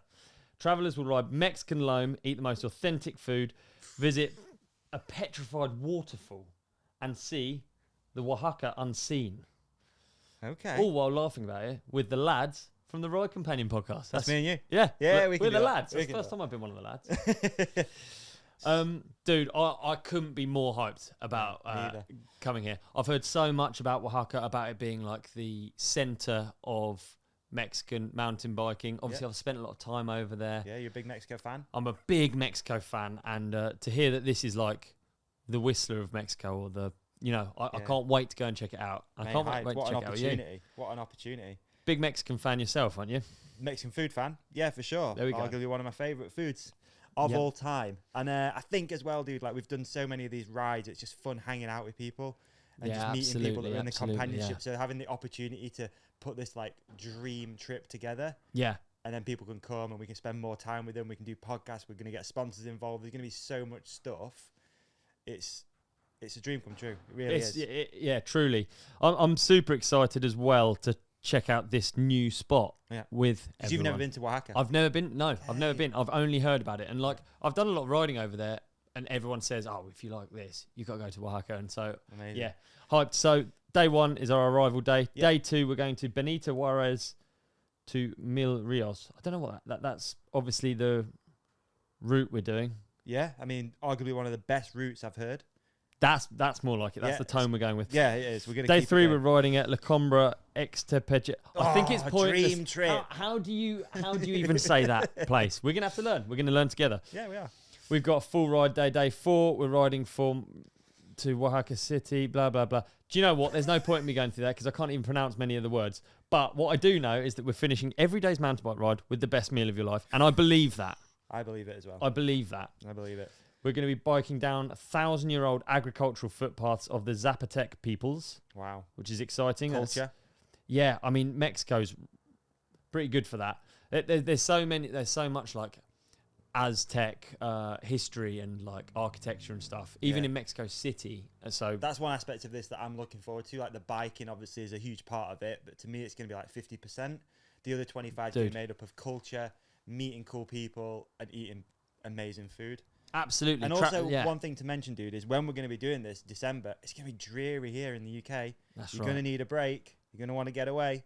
I've always been, like, half of it is me. I feel guilty half the time because I get to go to these places at really convenient times for myself. Yeah. Like, the street races are often in the winter in the UK. Yeah. So the chance to, like...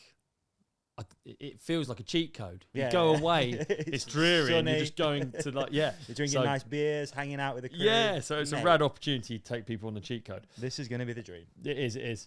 Obviously, you're going to get to hang out with us. I don't know if that's a real selling point. Maybe we should delete that one. Maybe edit that one out. Visit a 6th-generation-old mezcal distillery and taste up to 20 different types of mezcales. Nice. Have you drunk much before? Drink much mezcales? Nah, can't say I have. Okay. No. I'm in. Like I said, mate, I'm in it. I'm in it for the food, the culture, all of it. I'm in. I'm in. Basically, we're going to be seeing an unseen side of Oaxaca. We're trying to focus a bit more on not only just the riding, but the stuff that comes with it. Yeah, On yeah. a lot of the trips I do, it's the stuff that comes with it that An are my experience. takeaway. So, yeah, hopefully we're offering the ultimate experience. All you got to do is click on the link. We've only got 12 spots. Yeah, it's limited. It is So limited. get on the site, have a look, see what you think, and get booked. Yeah, we'll put a link in the show description for you. All the information. If you need a little bit more, feel free to drop us a DM. We can answer those and answer Absolutely. any questions or speak to the guys at Two Wheel Epics. Yeah. And we Hey, can- let's go on holiday. Are you up for a vacation? Let's go on a vacation. Let's get out of here. That's the worst high five. Let's go again. Yeah. Can you imagine hitting your ramp on EMX? How do you measure speed? That's what I never This is it. understood. And it's Yeah, same true. for the Formula E. I don't understand how they can have anything to like. What are you up against? Because if it's unlimited, Yeah. your power, your everything, you have no point of reference. Yep. Like, Well, I was at Isle of Man TT Yes. a few years ago doing shows, and there was like the main like 600 Super Sport race or whatever it was. We walked up to Bray Hill. They come round, absolutely wide open in top gear, It's the sickest. and you hear them coming from about a mile away, and you're just like, this is the most insane thing I have ever seen in my life. Like, it is so dangerous by any action sport standards. Yeah. And then right after was the electric bike race. And they were coming down the hill at the same speed. And we went and got a McDonald's. Just not. Really? And I'm Yeah. not bullshitting. Yeah. You just I was hear the like, chain. I was like, oh, that's pretty sick. They were going the same speed. Just And I was doesn't like, have that oh, thing. yeah. Does it? Yeah. Just doesn't have that thing. But then It's just downhill relatable. downhill as a- World Cup's exciting. They're not making loads of noise. So it can be Yeah. done. Yeah. Like BMX I think mountain racing, biking would be mountain more bike. fun if they had the can in the back wheel. You Yeah. know, maybe a bit of noise might be I don't good. know, I but don't do you know what I mean? Like downhill World Cup stuff like that. It is exciting. It's good to watch. BMX racing is good to watch. Slope styles awesome to watch. They're not making noise. Yeah, I'd love to hate on that fan car that won at Goodwood last year, but I can't. Yeah, That was it like was so watching fast. the future. It was Yeah. like the thing sucked to the ground. It's Yeah. making a different noise to everything else. It's got a whirlwind of air going behind it, but Yeah, I don't know if it gives you the same feeling as watching a muscle car bomb up there, or you know, at half the speed, yeah, yeah, exactly. And maybe that's and they're coming into the Why? corner swapping because the suspension's old and nowhere near as good. yeah. Look how big the Evo racing is. Like Yeah. Fox Hills, Yeah. the Vets Day Nations, People froth It's for the it biggest now. off-road event in the Two-stroke country. stuff. Look how excited people and are it's for all two-strokes. motorbikes from the mid-90s. Yeah. Yeah. The Washougal doing a two-stroke race or something. They did all something, of the didn't they? There was big prize money Yeah. for the first place two-stroke. all coming out of the woodwork, all Yeah. ex-pros, old bikes. It's like people still froth for it. But it's going electric, isn't it? Yeah. I So think. might electric bike save FMX? Possibly, because they have unlimited acceleration, which can be very useful for rotation on ramps. Yeah. True story, yeah. Meaning Well, more flips, bigger ramps. lighter.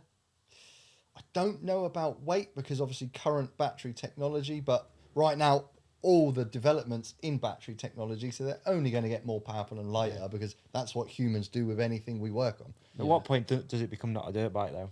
That's the thing, isn't it? Yeah, I don't. At what point I does it don't know. become? But wasn't there its own conversations like thing? at what point is a mountain bike Yeah. just a motorbike without an engine? Yeah. Maybe. Yeah, and we. If you look at like a modern downhill mountain bike and you look at the size of the forks and the amount of travel and the tires Cost. and the shot and the price of it, it's more than a motocross bike. Yeah. And you're like, at what point is it should we just take the engine out of motocross bikes and get a push off the start? You change the wheels by 1.5 inches, and it causes great upset. Yeah. But I think the taking yeah. out the sound of an internal combustion It's important engine, stuff. Yeah, I agree. It's like, yeah. Even say like at Goodwood this week, so I've done Goodwood a whole bunch of times. They'll bring out the old F1 cars. Yeah. I'm not a big F1 fan, doesn't particularly interest me, but I do like tuned engines. Yeah. And I like technology and engineering. And when you hear those old F1 cars, they are so loud. Yeah. It's insane. And then a modern F1 car will go up the hill way faster. It's nowhere near as like interesting. Yeah. It's just not. They'll get like the old Nigel Mansell camel Is it camel, whatever it Yeah, was? yeah. The yellow and blue. Blue and yellow one, yeah. It hurts your ears from like 300 meters away. There's something It's insane. So cool about It's it, isn't absolutely insane. Now, out comes the state-of-the-art modern Red Bull car. Way quicker up the hill. Yeah. Yeah. Do you know what I mean? Hey, yeah. Do you know what else? You could put Travis Pastrana in any car. Yeah. What do they choose to put him in? Yeah, the old Subaru. Yeah, an old sideways. station wagon Yeah. sideways. Yeah, station Yeah, wagon. exactly. Exactly. And what do they all enjoy driving the most? Yeah. Yeah. Subaru. Well, Old car. old stuff where you Old, actually, Yeah. I don't know, like, Interesting thing. it's Wow. just what humans do, isn't it? Technology just keeps going. Yeah. iPods were the bollocks. They were. We didn't need nothing more. We were good at that, weren't we? We didn't need more than an iPod. No. With your iTrip plugged in, draining the battery so hard, retuning it was dangerous. Permanently retuning as you're driving. 7.3. 7.3. What's Yeah. Bluetooth? Bluetooth. Do you know what I mean? That's what we do now. Whether I like it or not, my phone's playing noise through my van. I didn't even ask it to. Yeah. Just assumed I wanted that. So we're not Ride going to see you companion, on an. full volume. No one wants that. No one wants it. Especially not this tat. Not today. We're not going to see you on an iPad bike then. No. Probably not. I think I'm going to get an electric mountain bike though. Mountain e-bike. bike. I think Yeah. so. Yeah. You do a bit of mountain biking, right? A little bit. Not as much as I was. Have you got- Lockdown was fantastic for my mountain bike career. Yeah. Have you I got was stoked. jumps on or trails on the property? Yeah. Yeah. Yeah. Amazing. A good line as well, Really? actually. Yeah, we got ramps, we got Rad. drop-offs, big step up. So We good. built loads of stuff. Like, lockdown was actually, apart from, like, when I was running out of money, Yeah. it was the bollocks. Yeah. Like, everyone was just coming down my house, shovels, barbecues, beers. My dog was loving life. Like, I'm home for months on end. She's like, this is the best thing ever. So it's going to be unlimited laps when you get an e-bike. Yeah. But I'll do a bit of cross-country with my old man as well, because he's bought himself a Specialised. We don't know what they are. Haven't heard You mean a Focus? Yeah. Focus. But anyway, he got it off a mate. My old man's 72 He got it years off a old. He's bought it off a mate. That's sick. He's sick and That's tired of amazing. not being able to ride his motorbike places he wants to ride it and So he's getting out in trouble. e-biking. So he's bought an e-bike. He's bought another battery that he tapes to it because he goes so far that he runs out of battery and Mate, needs that's another so good. battery. And off he goes. And I was going out with him just on my standard. And I'm like, I can't. He's planned all the route. He's going through like Lord's backyards, which is going to be really quiet through here. I won't talk for a couple of minutes. Really? Like full stealth mode. He's got his helmet that's all sprayed brown and black and green. Like he's keen on like riding bikes places you shouldn't. That's his hobby. Wow. What a So I G. thought I need an e-bike for this. So like I'm not fit enough Yeah. to There you go where he wants to go, like across the shooting range on the moors. It says online they're Like not. Dad's Army, It says like- online they're not active today, and I'm like, well, we'll find out. I'll find out because I'm all in bright colours on a bright orange bike, and you can just lay on the ground and they'll think you're one of theirs. Oh man. So yeah, I think I will get an e-bike, like just for. Yeah. But I was riding mountain bike a lot. I'm really, really, really enjoying it. But life as we knew it came back. I got really badly hurt on my mountain bike just as I was about to start earning money on my motorbike. Yeah. Night in hospital. Huge, huge stress. Really. Well, yeah, because You my thought bank that would- account's pretty empty, Yeah. and I finally got shows lined up. Then you get I pop out on a Monday night with a couple mates. I thought, should I go gym or should I go mountain biking? Sun was shining. I thought, I'll go get the fresh air and the sunshine. And yeah, 2 hours later, I'm in hospital with a suspected broken femur. I couldn't lift my arm for like 3 weeks at all. This shoulder's still bad. No. And I'm like, probably need to calm down on the mountain bike a little bit because job to do. I need to be able to ride a motorbike, and you do need to be It's so fairly crazy. fit and You've well. got to calm down doing your hobby so you can jump a dirt bike Yeah. upside down. Honestly, we were and hang off riding- a bit. It's We so were honestly crazy. riding probably 5 nights a week in Wow. Devon through lockdown. Wicked. It was unbelievably On your good. own. Socially distanced. Socially distanced, Davey. How do you find it crosses over? Mega. Such Yeah. good. That's what, like, one of the things I was saying. Like, you can go to the gym, and of course you can do real good cardio exercise, and I like that because it's smooth on the body. Like, you're not wearing yourself out. You can get really warm. You can stretch. You can do certain weights to help improve joints that aren't what they once were. All of that stuff in the gym, really helpful. But rattling down a hill on a mountain bike, teetering on the edge of control, exercises your brain so much better, and nothing else can. Interesting. Like, yeah. you're reacting to stuff real time. Yeah. You don't get that in the gym. Yeah, you get your heart rate up and you're sweating balls and it's good for you. But when you're going down a hill on a mountain bike and you just spot a rock on a route and you're like, bump, bump, bump, That's the shit you need. you're working an area of your brain that you can't otherwise exercise. What about on a moto? You'd have to ride a load of enduro to get the same. Yeah, you could do the same riding tracks and stuff. Yeah. Yeah. But there's like only certain things you can do that really exercise Yeah. the brain, and you know that it's the hand-eye coordination. You're reacting to things, aren't you? Plus you've got that thrill of speed. You know, when Yeah. you hit a turn super good, it feels good, or you get a jump like real smooth. Yeah. You get that feeling of a bike rider that is enjoyable. Or like, say, like for me, obviously I'm not super good, so we were doing at Bike Park Wales, what's that one, Enter the Dragon? Yeah. Like, for me that was like fully gnarly. I don't understand. I probably had no business riding that, to be perfectly honest, but I had a full face on, so we'll have a go. But I was getting further and further through that line, yeah. and I was like pushing back up. I'm blowing, man. My heart rate's going, and I'm shitting it when I drop in. Yeah. But I'm trying to get the turn better and better, and like where it drops down before you come, there's like that shark fin that drops down and then goes into those bigger Yeah. tables. And I'm just trying to get that faster and faster so I can grease those tables. So you're shaking. You're not scared though, right? Oh yeah, shit in it, absolutely. But the fully jump's scared. so much smaller than what you normally jump. That doesn't mean I can't hurt myself. Okay, so the fear is When of I go crashing. Rainbow Warrior, white knuckle on them jumps, I'm going down hard. And when my head hits the ground, I'll still be on the grips. Okay, yeah, there is that. Yeah, but the fear is Cat-like reflexes don't exist in me. right. Okay, So yeah, it's really fair enough, dangerous. yeah. It's really Yeah. dangerous. So for you, you're like, oh, that's pretty cruisy. You're like, that's not that bad. Whereas for me, I'm like, we're going fast. Like for me on a mountain bike, I'm like, this is fast. Way and I'm like twitchier in the as well. highest gear, putting in hard cranks to get over the long and low as you come in the woods. And I'm Yeah. like, man, I swear I am going super fast here. Whereas for you, you're probably like, it's just a nice cruisy little line. And if we take that clip, it makes me sound cool. Yeah. Yeah. But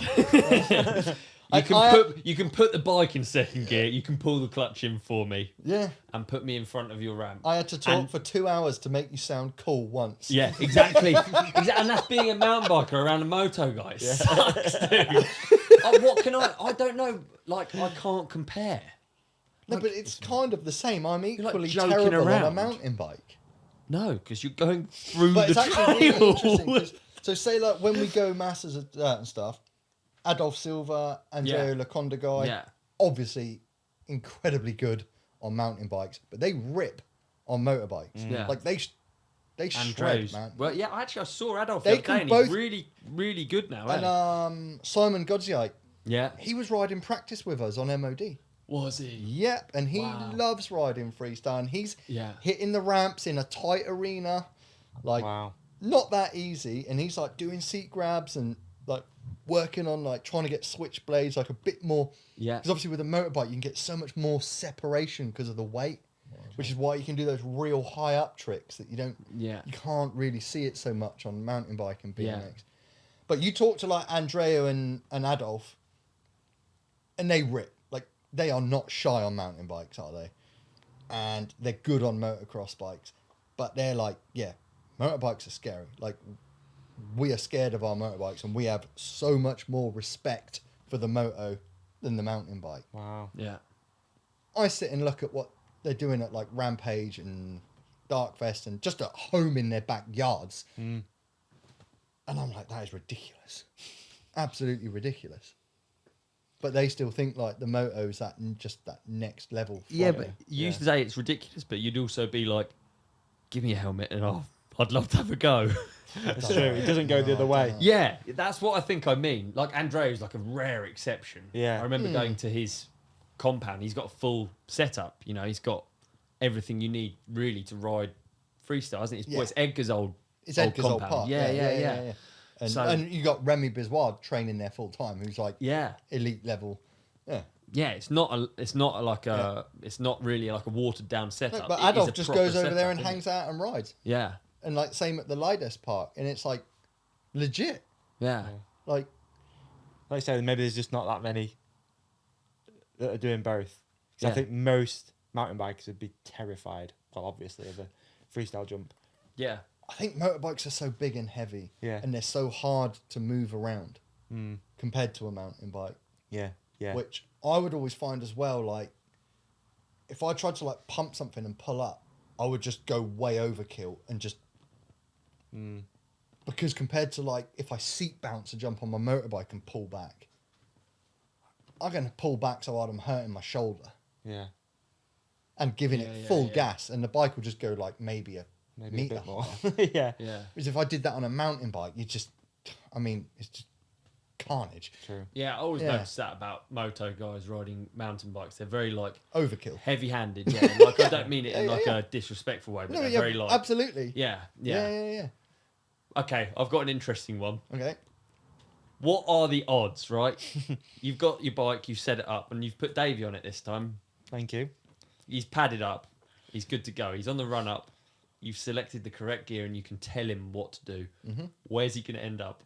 It's just an interesting conundrum.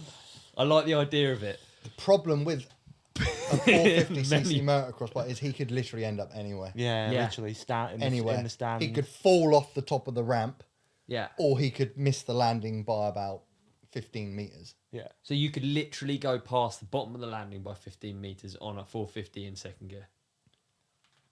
Give or take. See, I think Maybe that's not so... 15 meters, but if you just went in way too fast. Yeah. And then if you don't come in at like a steady speed and then accelerate, you're going to get full buckaroo, like I can experience on a mountain bike when I over try. And then, you're into a front flip. Like anything, it's just... I think that is probably the problem more with a motorcycle is the hours you have to spend riding to get that feel that for thing, engine and clutch and weight. Yeah. Whereas I guess with mountain bike, it might not. In terms of learning to ride, it doesn't take as long. Now, obviously, if you look at the higher level of tricks and rotations, mountain bike is more complex than freestyle. But I mean, for people, I think You it's know, so cool to hear how far you 7 can width to overshoot late it. bar. Like, Oh, get mate, your head it'd be around that. ridiculous. Like to hear that... Imagine accelerating from where you set off Yeah. all the way to the top of the ramp. Like, you'd go so far, Yeah. wouldn't you? Yeah, Because you're absolutely. literally accelerating in the last 15 meters? Not even. Yeah. Or if your throttle stuck. Yeah, exactly. But when You'd you go watch it, fucking people, no so one far. watching it knows that. No. You know what I mean? So that's why I Absolutely. think it's so But interesting. That's the like- scary bit. They see you land on the downslope smoothly and get on the brakes and think, happy days. Yeah.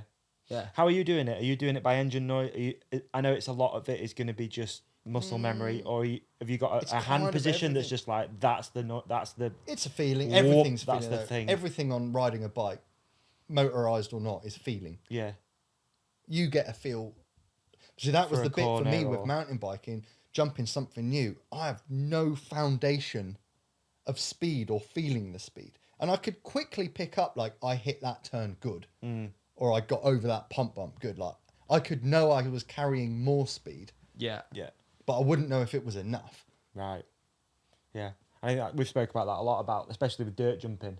Is you Yeah. can just look at something and you can just figure it out. And it's Yeah. the same with you with a 50 foot, 75, 80 foot, 90 foot. Or I can just you know what it's going to take. listen to one person jump it, and as soon as I hear them jump it, I know how I'm hitting it. Yeah. And that's whether they're on a 2-stroke or a 4-stroke. Really? That's I mega can still cool. be gearing up. I can still be in the changing, gearing up. Eager Beaver, whoever it is, has hit it. And I hear it and go, oh, that sounded fairly on it. They'll hit it again. I go, well, I'm going to give it a bit more than I was planning. There you go. Wow. That's cool. Yeah. Yeah. But that's doing the same thing for years on end, Yeah, of course, yeah. you get tuned into it, don't you? Yeah. Yeah, I guess you've kind of heard every version of someone. A professional freestyle motocrosser hit a 70. Yeah, whatever the ramp shape, 70, 75 foot. Yeah. And you'll get some riders that like to go a bit faster on the in run and a bit less on the ramp. Other riders are super slow on the in run and more on the ramp. But you can still build build an instant picture. Just like if you're at a new spot, you watch someone jump something once and you can go, yep. Yeah, I mean, you really You might can not grease follow it. people. You might not grease it absolutely perfect first jump. But as soon as you've watched them jump it once, you infinitely have a far better picture in your mind of how you're going to approach and go about it. I mean, I find it mad, even in the air, if someone cases a jump in front of you, I'm already in the air and I'm following them that close and I won't case it because I've watched them case. You'll like straighten your legs out, you pick do up a bit and something then or soak just go over a bit it. more sideways. I find that bizarre. Because you're effectively breaking the laws of physics at that point, aren't you? Well, you've taken off at the same point, haven't you? Yeah. Like, how does it doesn't make any sense? But your brain is, I think, shout out to the brains out there. Shout out to the brain. Shout out to the brain because, it's actually insane what it can do. Like the fact In that the yours moment. can hear people. Yeah, and In the moment, that's Like the the scary bit, isn't calculations. it? Because it's sixth sense stuff. yeah, I'll be going at a ramp and I will get to the bottom of the ramp, go, not enough, and give it more.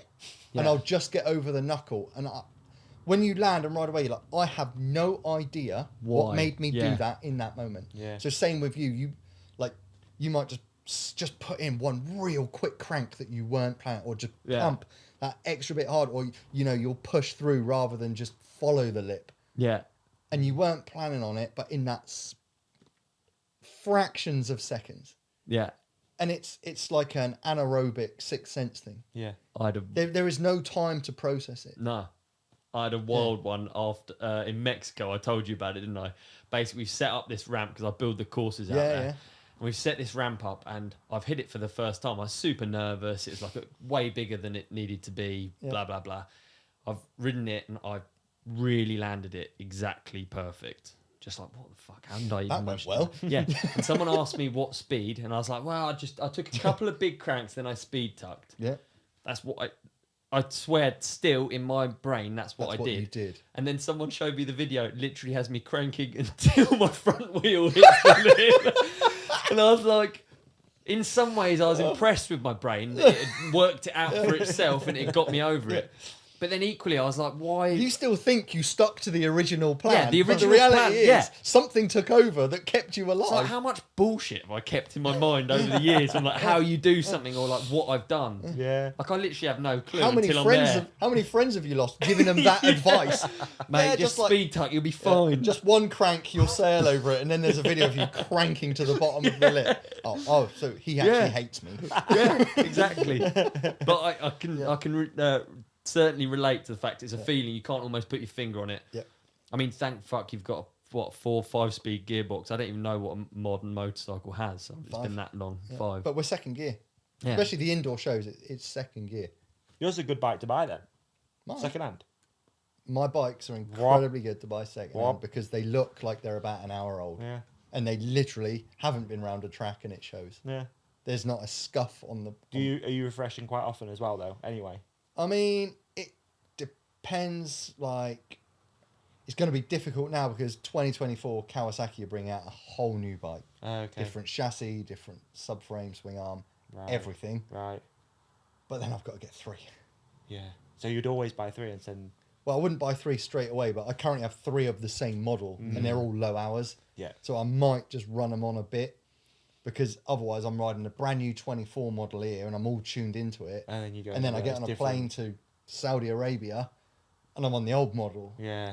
And it's not impossible, but it's just not the same. Yeah. Not optimal. It's not really like mountain biking. I mean, you can't really have a bike that's subpar. You can't have it bogging. It's literally life-threatening. Yeah. You really stay on top of it. And consistency is what Yeah. keeps you alive, isn't it? Yeah. You got to land on the same spot. yeah. Yeah. Wow. Yeah. When you put it like that. But plus with mountain bikes, like your travel with a mountain bike is so easy. Yeah. It's so easy. You're probably the only person that I've had a conversation with that said that, though.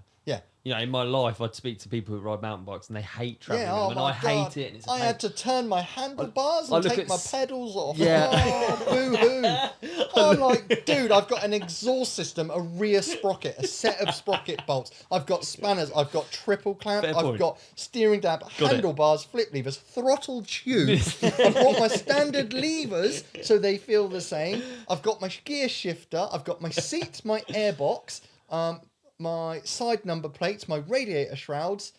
What else do I take? Big boots. Full set of kit. Full set of kit.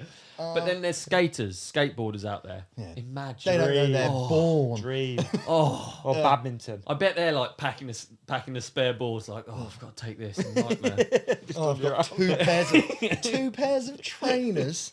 Oh, God, Mission. what a chore. Yeah, they don't even have excess luggage. We've got bags disappearing in airports. You're literally The not pipes riding in. the show unless the bag is Yeah. found. Yeah.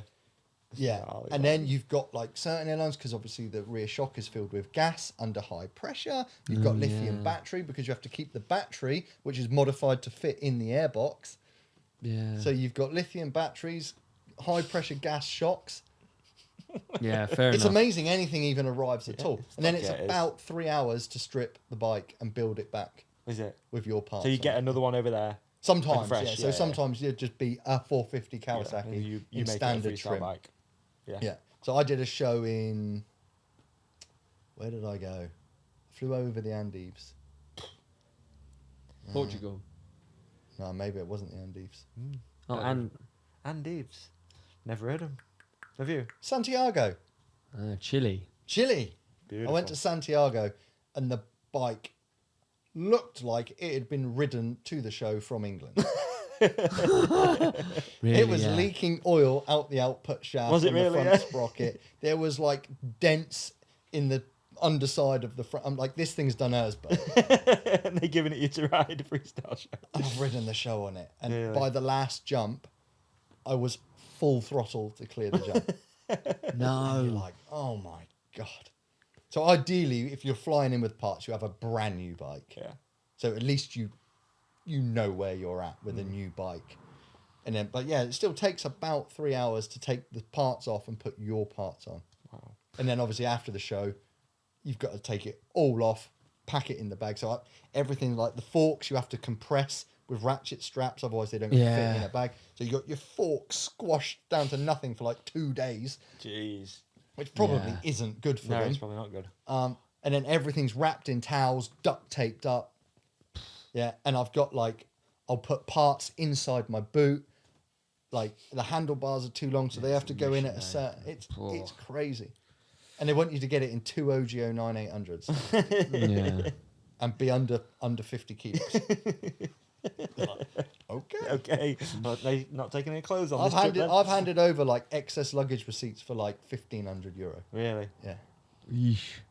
Yeah. Depending on the airline and, Yeah, yeah. and stuff like that. Sometimes they're sweet, and other times it's just like I don't know what's going to actually arrive. Yeah. Do you have to do anything to your fuel? Like what? How do you make a motorcycle run upside down?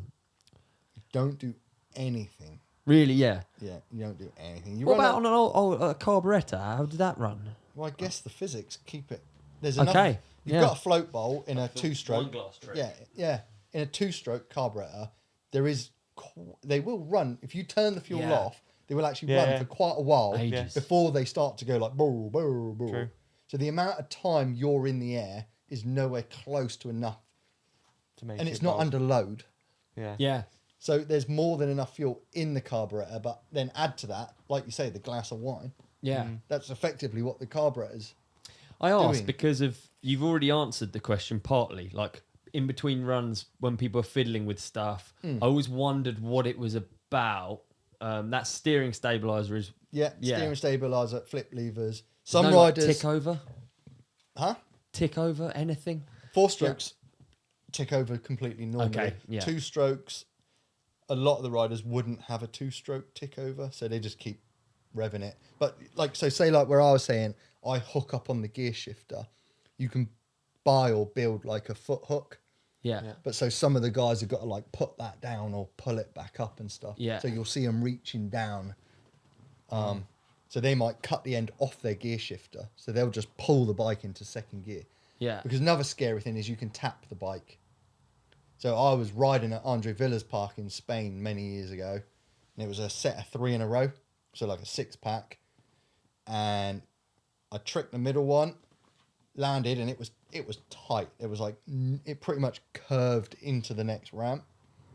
Super fun to ride. Really hard to trick through. Yeah. I tapped it into first. Oh. Back faced it, broke my back in 2 places.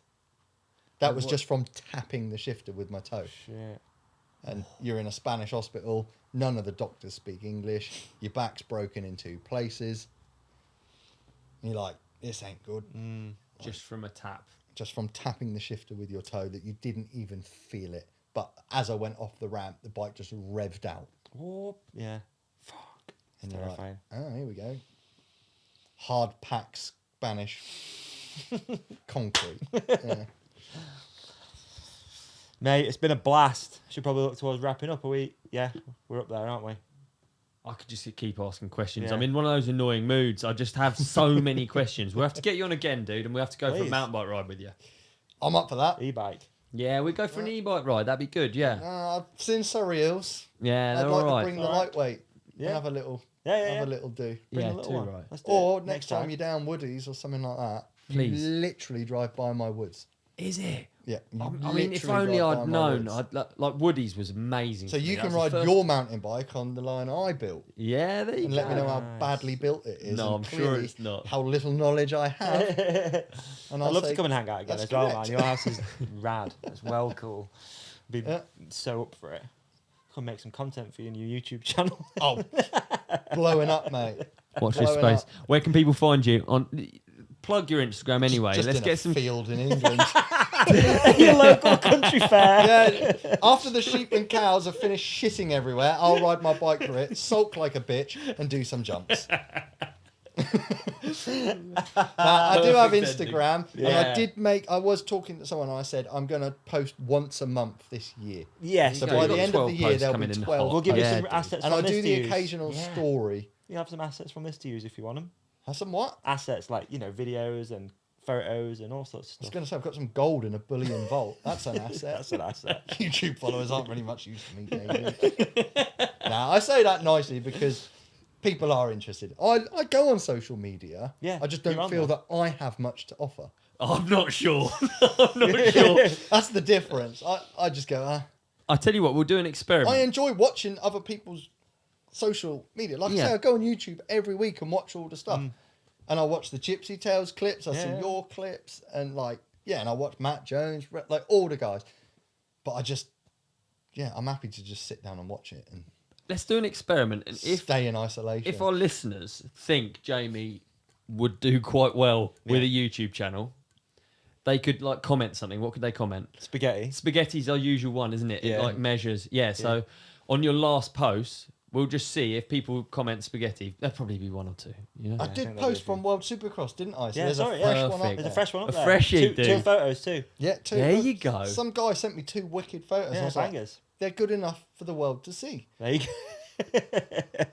So that's where we're at. That's right. And Let's it's see. Jamie Squibb.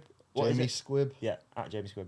That'd be me, yeah. Yeah. One and only. One and Yeah. only. Thanks, man. I appreciate it. It's been Big a blast. A lot of fun, that, wasn't it? Super fun. Yeah. Like and subscribe. Peace and love. See you later. Dude, I know I say this every time, but that was honestly one of the best episodes. So good.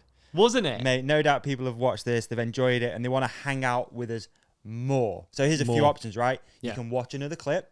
That's above, isn't it? Yeah. You can watch another clip, That's over there. subscribe, Behind me. or Yeah. go to the comment section and maybe come on holiday with us. Dude, of course, they can come on holiday. We're going away to Mexico for 8 days riding to Oaxaca this Christmas. Click the link in the description. Yeah, we want to go with you. You. See you there. That was good.